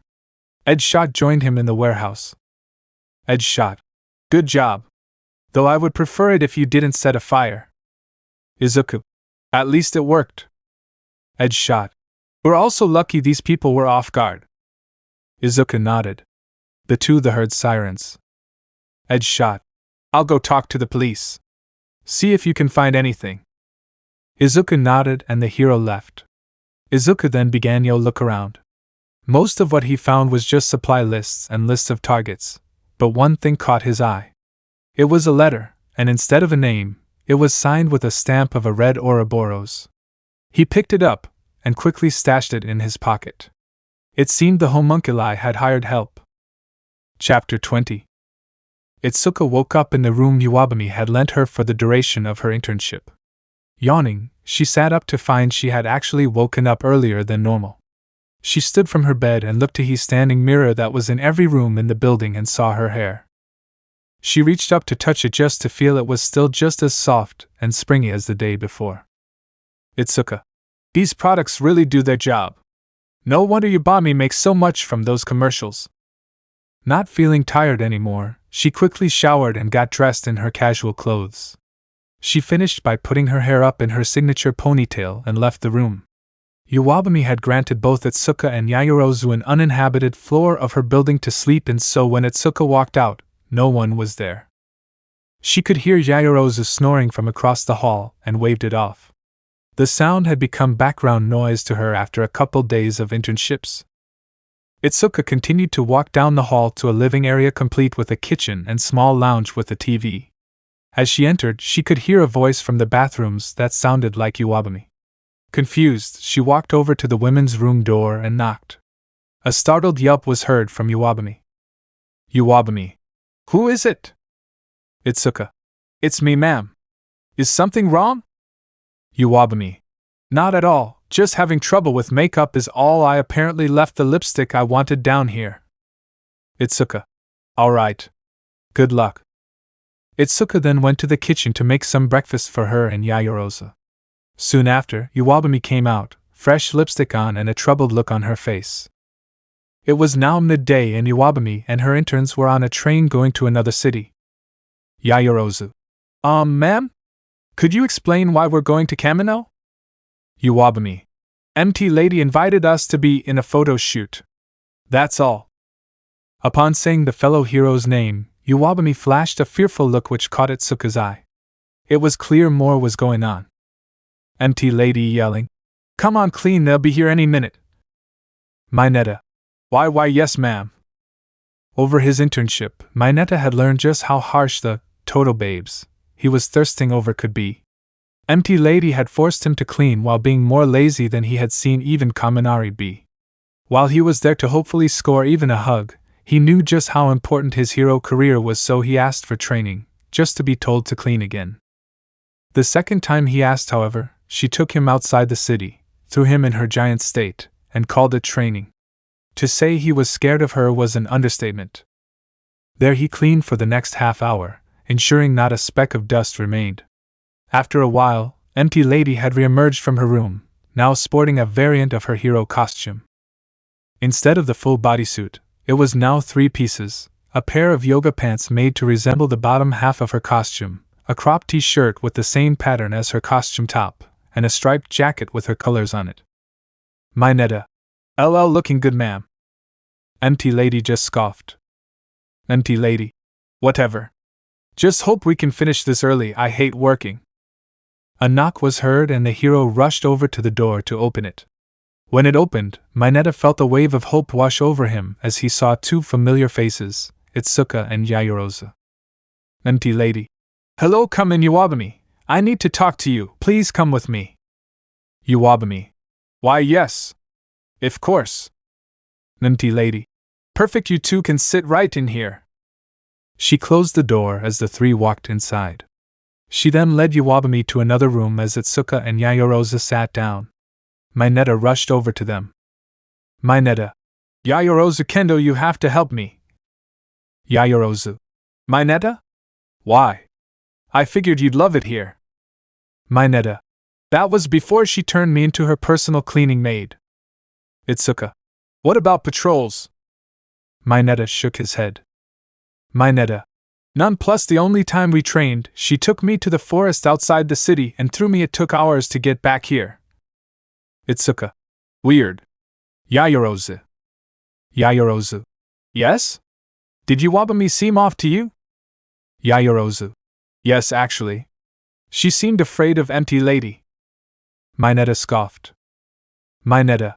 "Empty Lady wouldn't do anything, she's too lazy.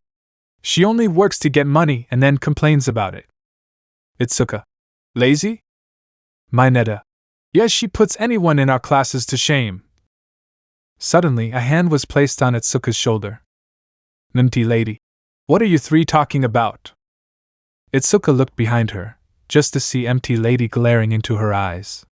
Yeah, something was definitely up. Chapter 21. A couple more days had passed and the class was nearing the end of their internships. Izuku awoke within the Edgeshot agency and quickly got dressed before making his way down to the meeting room in the basement.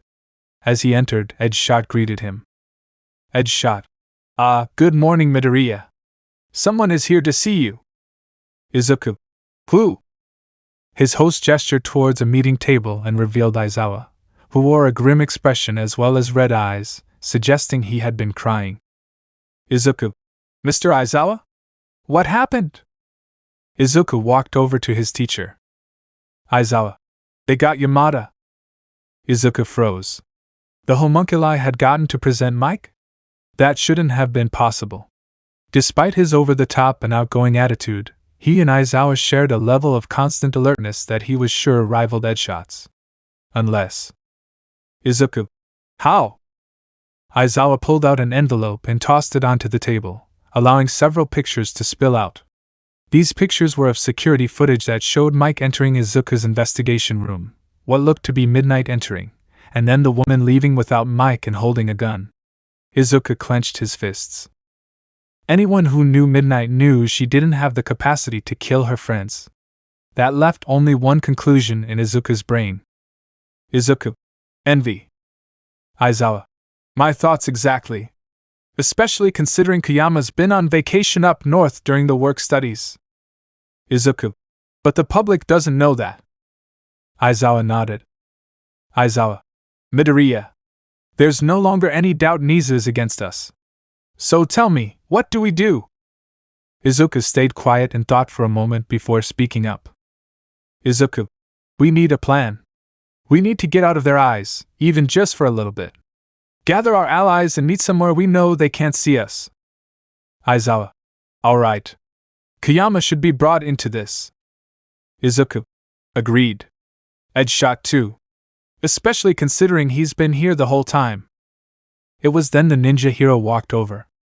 Edgeshot. It would be nice to help your predicament. An hour later, the two had managed to explain what they knew to Edgeshot. Edgeshot. So a race of artificial humans, created by another artificial life, have somehow returned. All of this possible because of an ancient, matter-bending technique. Quite interesting, I must say, though not exactly unbelievable. Quirks can bend space after all. I will help however I can.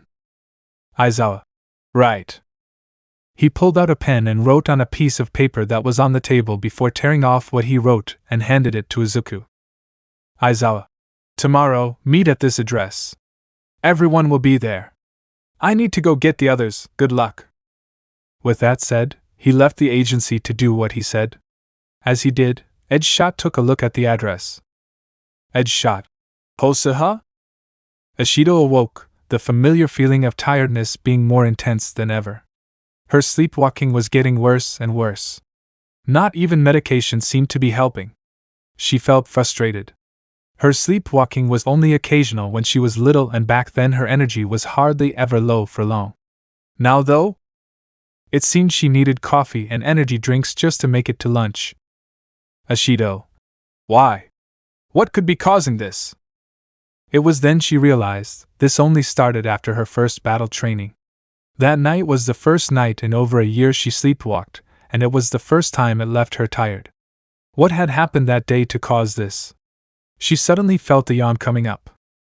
She raised her arms to stretch, opened her mouth to let the mighty yawn out, and blinked. For a split second, she could have sworn she could see thousands of faces, all screaming. Then she opened her eyes and she was back in the room she woke up in, but with one difference: it was pitch black out. She froze. There was no way she had just blinked an entire day away. She wasn't that tired. Now that she thought about it, she felt even more tired than before. It was then she realized that her hand felt wet yet warm. Looking down, she let out a gasp. Her hand was covered in thick, red blood. It dripped from her fingers and landed on a white suit. One she was very familiar with. Just past her hand lay the nearly lifeless body of Gang Orca, Hus Heart laying still on the floor with several holes in it. Panicking, she kneeled down to him. Ashido, yelling, "Siri, I'm so sorry, I." His weak hand found its way to her shoulder. Gang Orca. I cough can no.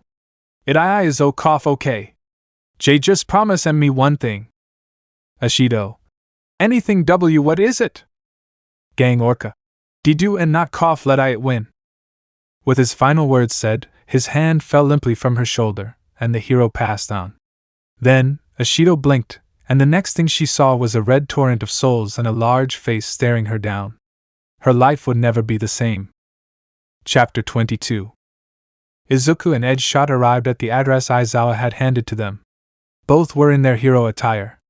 As they stepped out of the car, many civilians took note of them, well more the fact the Edgeshot was making a public appearance in a city other than the one he stuck to. Those that took more than a quick glance at Izuku recognized him immediately. Edgeshot quickly dismissed the crowd and entered the building. As they entered, they noticed Aizawa was standing inside. He motioned for them to follow him and proceeded to lead them up a set of stairs, into what looked to be an apartment. The inside of the apartment was barren of traditional furniture, instead sporting several boards and tables as well as metal cabinets. Aizawa. Welcome to one of my safe houses. Nisa doesn't know about these and I've ensured that he never will. Edgeshot. Good. They noticed Midnight was sat in a chair by a table that had a map on it. The saddened expression on her face made it clear that Aizawa had already brought her up to speed. Izuku. I wish we could have gotten everyone. Aizawa. It would have been too suspicious for them to disappear from their internships at the same time. Izuku nodded. The three then joined Midnight at the table. The woman looked up to face them. Midnight. This thing called envy is what killed Yamada? Izuku. Yes. Envy is given the ability to completely change his body's shape and even its DNA. He could be anyone and we wouldn't even know. The only flaw is that he doesn't have a person's memories or their mannerisms. He'd have to study that person. Edgeshot. I see. What of the others? Do we know who they are? Izuku. We know Endeavor is a homunculus, but I don't know which one he is. Greed could be a possibility, but so could wrath. Midnight. Could we know their powers just in case? Izuku nodded. Izuku. That would be best. Greed can change the carbon of his own flesh. It's usually been used to create a near impenetrable shell of armor and turn his hands into deadly weapons. Wrath, that's the only homunculus without regeneration. His specialty is his durability and speed, as he's survived explosions, impossibly high falls, and is as fast as many speed-related quirks. In the past, Wrath was a human turned into the leader of Amestris and given a Philosopher's Stone. If these modern versions are like the past, the Wrath was trained greatly in multiple forms of combat before becoming a homunculus. Aizawa. Either of those would be troublesome. Do you have any other information? Izuku reached into his coat pocket and pulled out the letter he had found on the CRC hideout. Izuku. I found this at a crime scene. The homunculi and their leader are hiring outside help. That in of itself is strange. They view humans as lesser beings, so for them to even think about getting help means they're planning something big. Aizawa. But what ko? A knock was heard on the door, making everyone tense up. Aizawa. Relax, this happens occasionally. It's probably just a new tenant trying to meet their neighbors.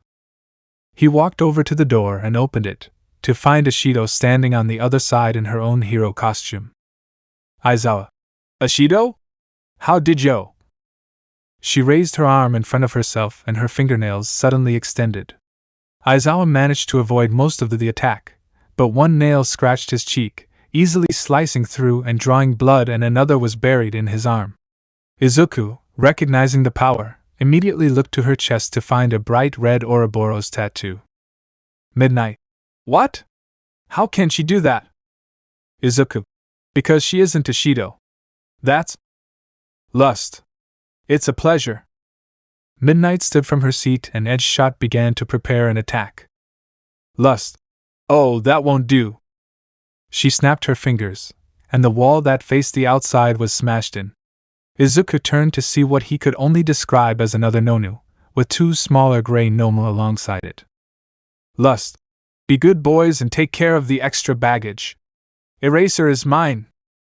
As she finished talking, the three Nomu got in front of Izuku and the other two heroes. Izuku clapped his hands and charged the black Nomu that landed in front of him. As he charged, he created a staff from the floor and picked it up. He swung it at the monstrosity, but it shattered. It swung at him in retaliation, but he rolled out of the way. He quickly transmuted a metal chair into a spear and engaged the Nomu again. This time he was able to stab into it, but the familiar red sparks of a Philosopher's Stone could be seen as it healed. Izuku. Damn. He jumped back and looked around to see the others were preoccupied with their own fights. He wouldn't be getting back up any time soon. The other two Nomu were much smaller than the black one which towered over Izuku. While it was cramped, it seemed to only give the Nomu an advantage as it attacked again and again. Izuku noticed that it didn't seem to have any ranged attacks. He turned away from the Nomu and jumped out of the destroyed wall to get out into the street. This would give him some breathing room. What he didn't expect was to see half of Hosu up on flames. Hearing the Nomu roar, he whipped back around and blocked the punch it threw, though he was pushed back across the road. This fight wouldn't be easy. Todoroki followed his father down an alleyway. Hosu had been under attack for several minutes now, and they were supposed to be looking for the hero killer. The form of endeavor stopped at a dead end. Todoroki. Old man, what now? Greed. Gluttony. Todoroki froze when he heard the sound of footsteps approach the alley. He didn't know much, but he knew gluttony was a homunculus. He whipped around to see a hero he knew quite well, Fat Gum. Gluttony. Greed, can I now?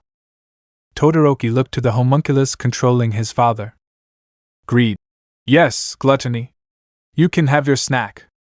But, as he is my possession, I will help. He raised his hand, which then grew a black shell on it, though the tattoo on his hand remained. Todoroki ignited his fireside. He wasn't going down without a fight. The homunculi and Hosu have made them move to silence Izuku and his allies forever with numerous Nomu on their side. The heroes are in for the fight of their lives. Chapter 23. Izuku was thrown into another building. He tumbled through a small hallway and his back slammed into a couch. His sudden appearance caused the couple that were sitting there to jump up and scream. He opened his eyes, pressed his hands together, and touched the wooden floor, making a barrier between him and the people as the Nomu jumped into the room. Izuku yelling, "Get out of here!" Izuku stood and clapped his hands as the Nomu charged at him. He then stepped forward and held out a single hand. As the Nomu swung at him, the blue sparks of alchemy appeared and the Nomu's hand and forearm were destroyed.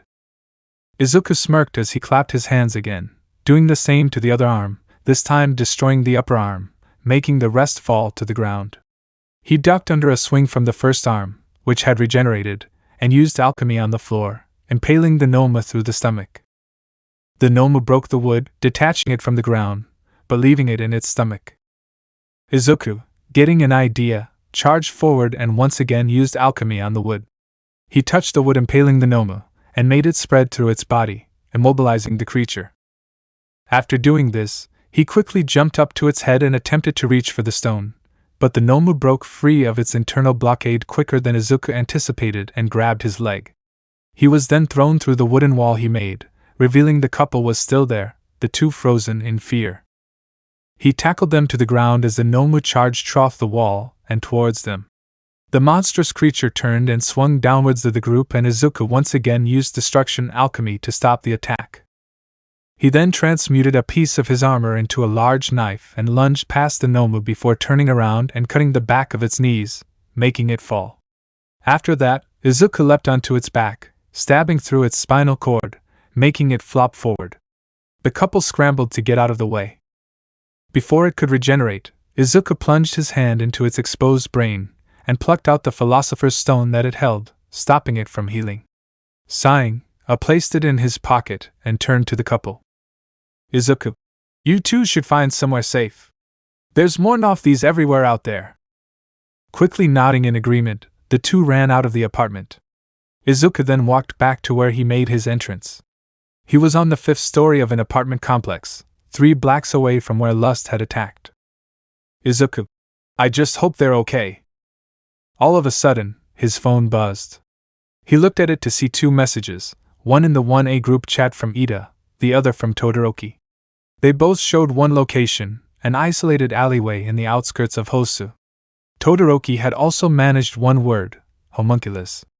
Izuku quickly put his phone back and leapt out the hole in the wall. As he did, he noticed a yellow blur in the distance. Todoroki evaded a clawed slash from the Homunculus greed, though his arm was caught in the attack, leaving a deep slash. As he landed, he sent out a large ice wave, temporarily holding back his opponents. He quickly looked to the 2 others with him, Ida and a dangerous man he only knew as the hero killer, Stain. The 2 homunculi, Greed and Gluttony, had chased him further away from Hosu, and by pure luck, Todoroki had found his classmate and the criminal. With even more luck, he found Stain already had a hatred for Endeavor, and this was just the icing on the cake for him. Todoroki, that won't hold long. We need a plan. Ida tried to activate his quirk, but only soot came from his engines. Ida, my recipro burst is out. I'm no good for another minute. Todoroki, what's happening? Todoroki, something that I don't have time to talk about. Just know that isn't my father, just something controlling his body. As for Fat Gum, I'm pretty sure he isn't even human. As he said that, Stain threw a knife at Todoroki, and hit something behind him. Todoroki looked back, to see the face of Fat Gum just inches from his head. He ignited his arm and punched the homunculus away. He jumped backwards and over to Stain. Stain, I could tell. What are those red sparks? Todoroki, them healing. Our only hope is to wait for backup. Stain, what kind of backup can handle these things? Todoroki, I'm not sure. Greed finally burned his way through the ice, now fully covered in his ultimate defense. The sound of Ida's engine sputtering. Ida, let's hope they get here quickly. He charged at Greed and sent a kick out, just for it to do nothing. Without his engines, his kicks weren't strong enough. Todoroki shot fire at Greed, letting Ida escape. Just as the engine user was backing up, Gluttony leapt at him, mouth wide open. Stain prepared to throw a knife, when a yellow blur came in and kicked Gluttony away. It then did a zigzag movement around the alley before kicking Greed away as well. When it landed, it was revealed to be an elderly man in a hero costume. Gran Torino. Looks like you were right, kid. As he finished speaking, Izuku landed in front of the group. Izuku. And I hate that I was. The two homunculi began to stand and the group took fighting stances. Just another fight in Hosu. Chapter 24. Aizawa dodged yet another clawed attack from Lust. This fight was being drawn out much longer than he'd wanted. Both Edgeshot and Midnight were forced to flee to fight their nomus outside, leaving Aizawa to fight the homunculus-controlled student himself.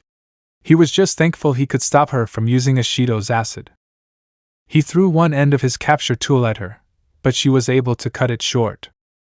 Lust, trying to tie me up? What kind of man are you?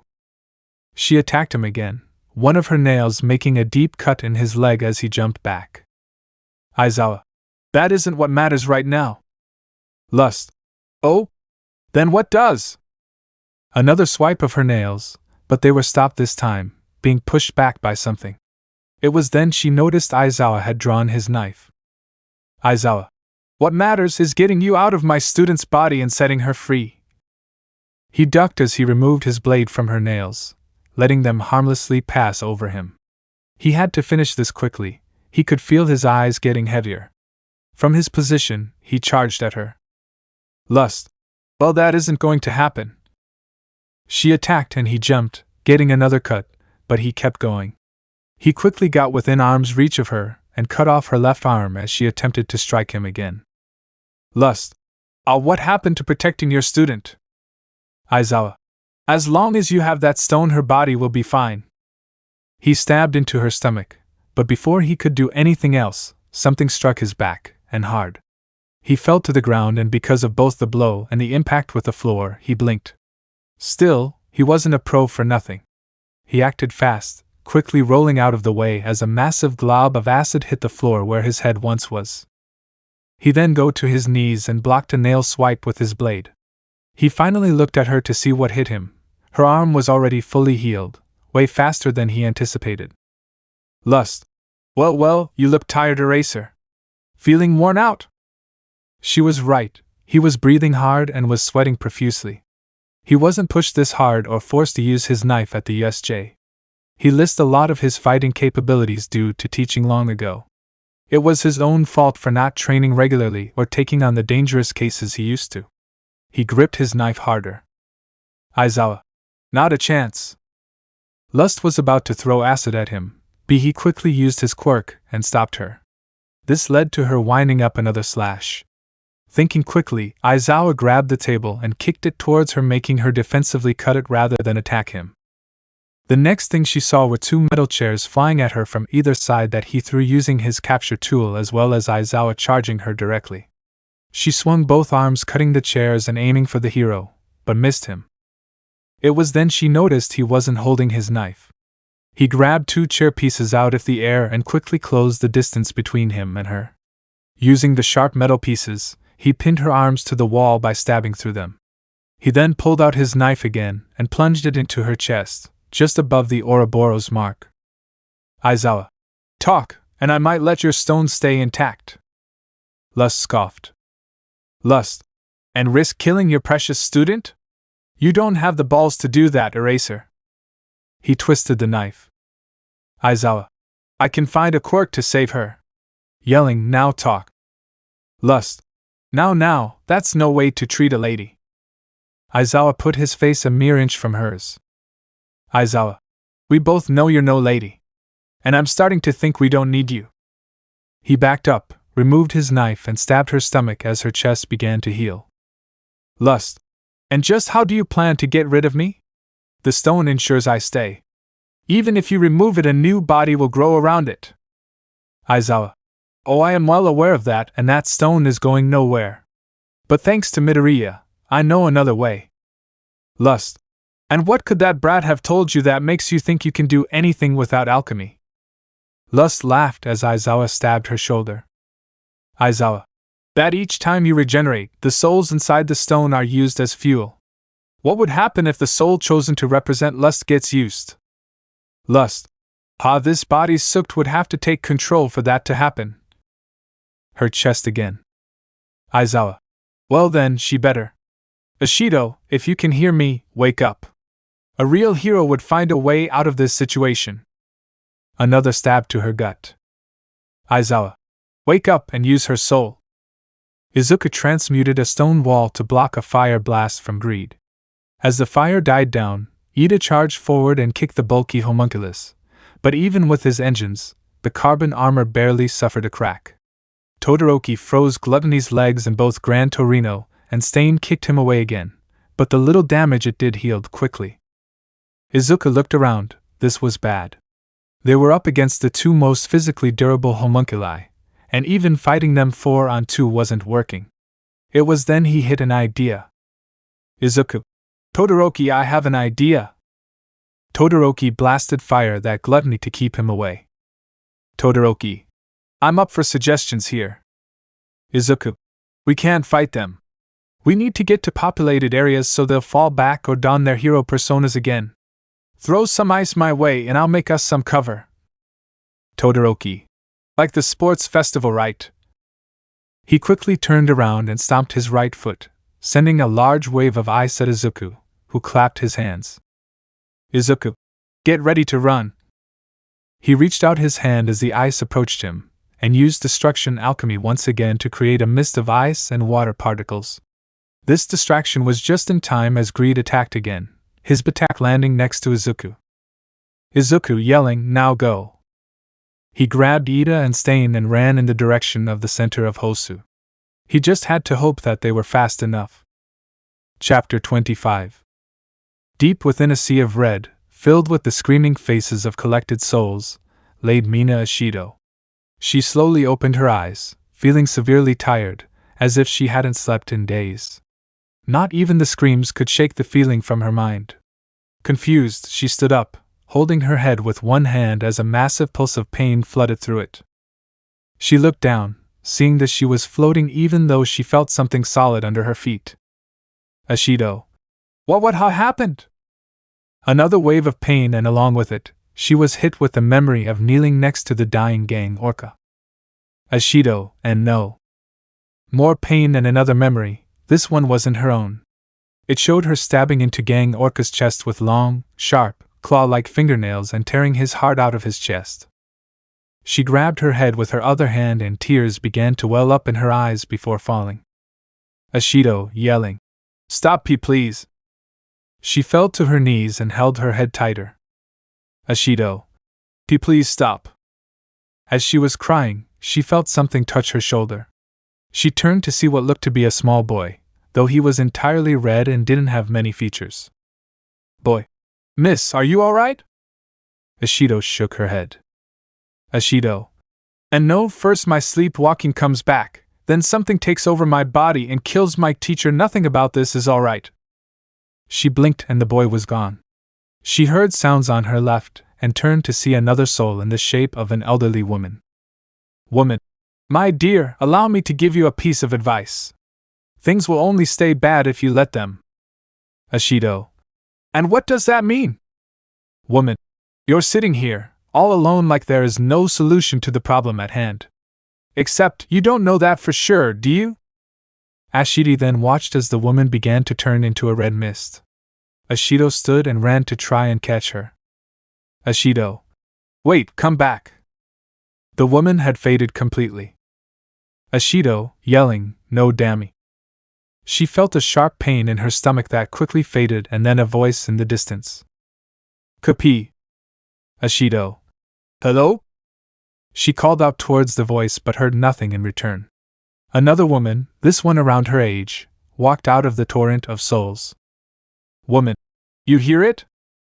A sharp pain in Ashido's chest was felt.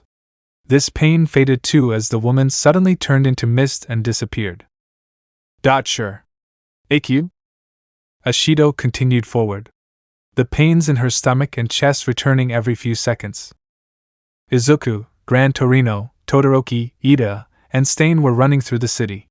They had gotten some space between them and the two homunculi and were now heading towards more populated areas.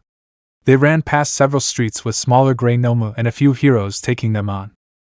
Soon, they reached a street with civilians and stopped before rounding the corner. Gran Torino. We should be safe here, right? Izuku nodded, taking off his coat and handing it to Stain, who took it. Izuku. Take this. It'll hide you a little. Stain. Why would you help me hide?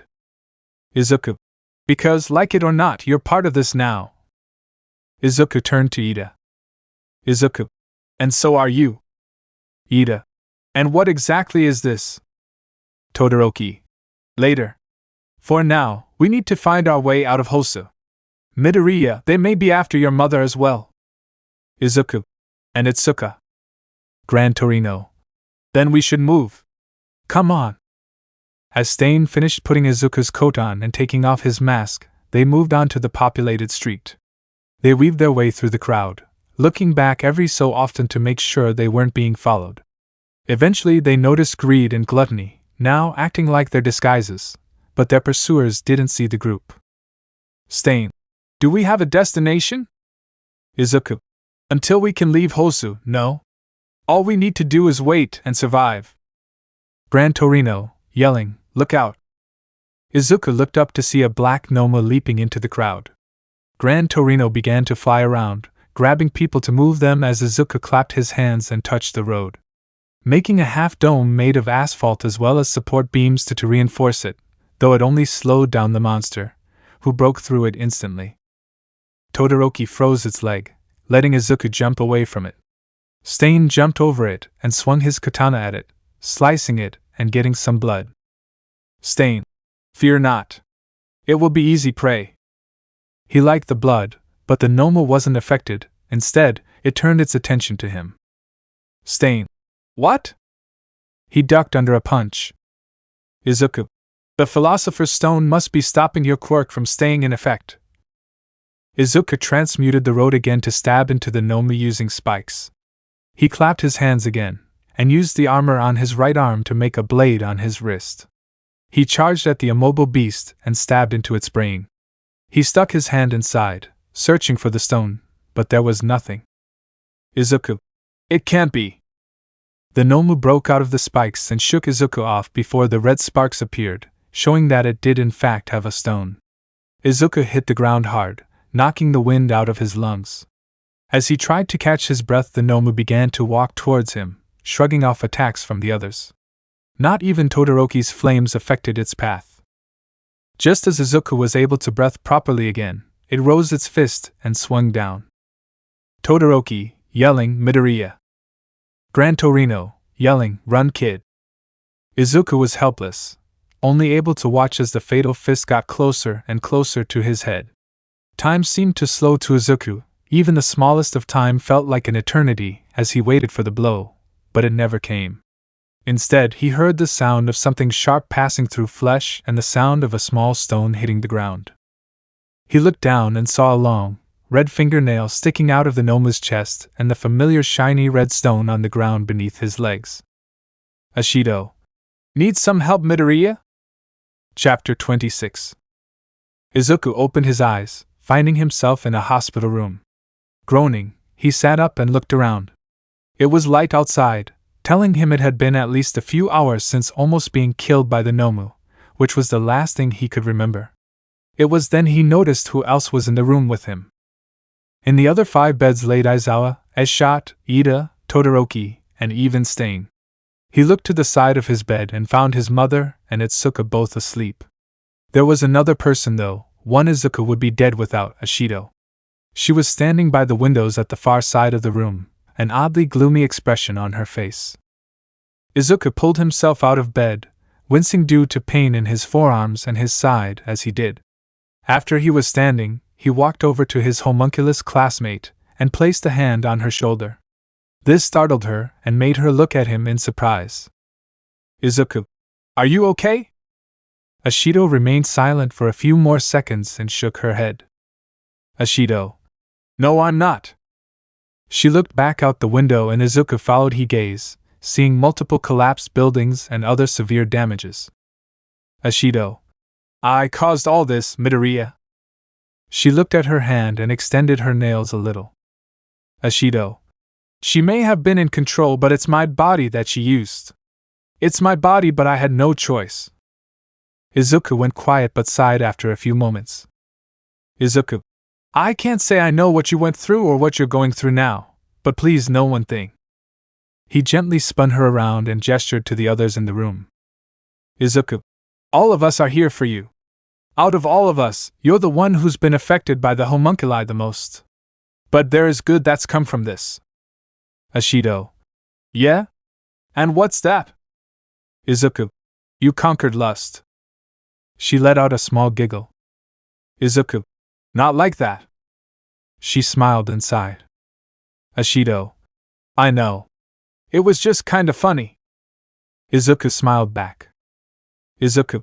It was. They both stopped talking for a minute, just standing there. Ashido. If I'm going to be honest, I have Mr. Aizawa to thank for still being here. He was able to reach me deep inside the stone.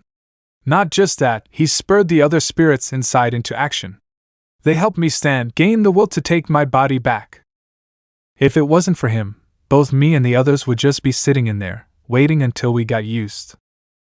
Izuku looked at their unconscious teacher. Izuku. He's a pro for a reason. Izuku frowned, clenched his fists. Ashido. Midoriya? Izuku. Nizu, no, whoever Nizu is being controlled by.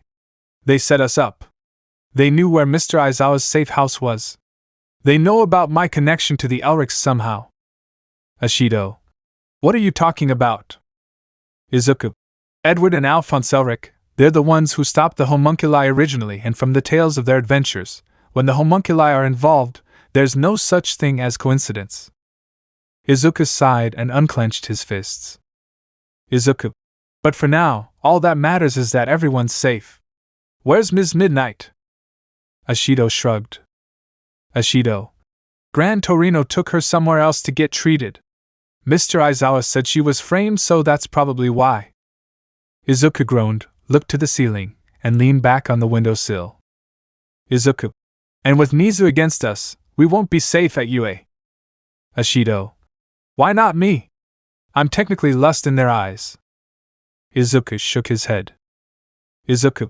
Both greed and gluttony were there last night, and they definitely saw you save me. Nizu would definitely know by now. Ashido. Still, they wouldn't dare just expel us. We're from Class 1A, other than All Might, we're the most popular people in Japan, hero-wise. Izuku's eyes widened as he had a realization. Izuku. You're right. This whole thing puts us at an advantage. With so much publicity already, adding last night into the equation puts the spotlight on us too much for them to do anything while giving us as much room as we could ask for. They tried backing us into a corner, but they've ended up on the back foot. We need to capitalize on this before they regain their footing. Ashido. So what do we do? Izuku. We'll figure that out later, but for now we need everyone up and moving. We have a counterattack to plan. Let me know in the comments below if you guys want the next part. Also check out my other video that has been shown and left. Thank you for watching. If you enjoyed this video, please like and share this video. And have a fantastic day. Bye.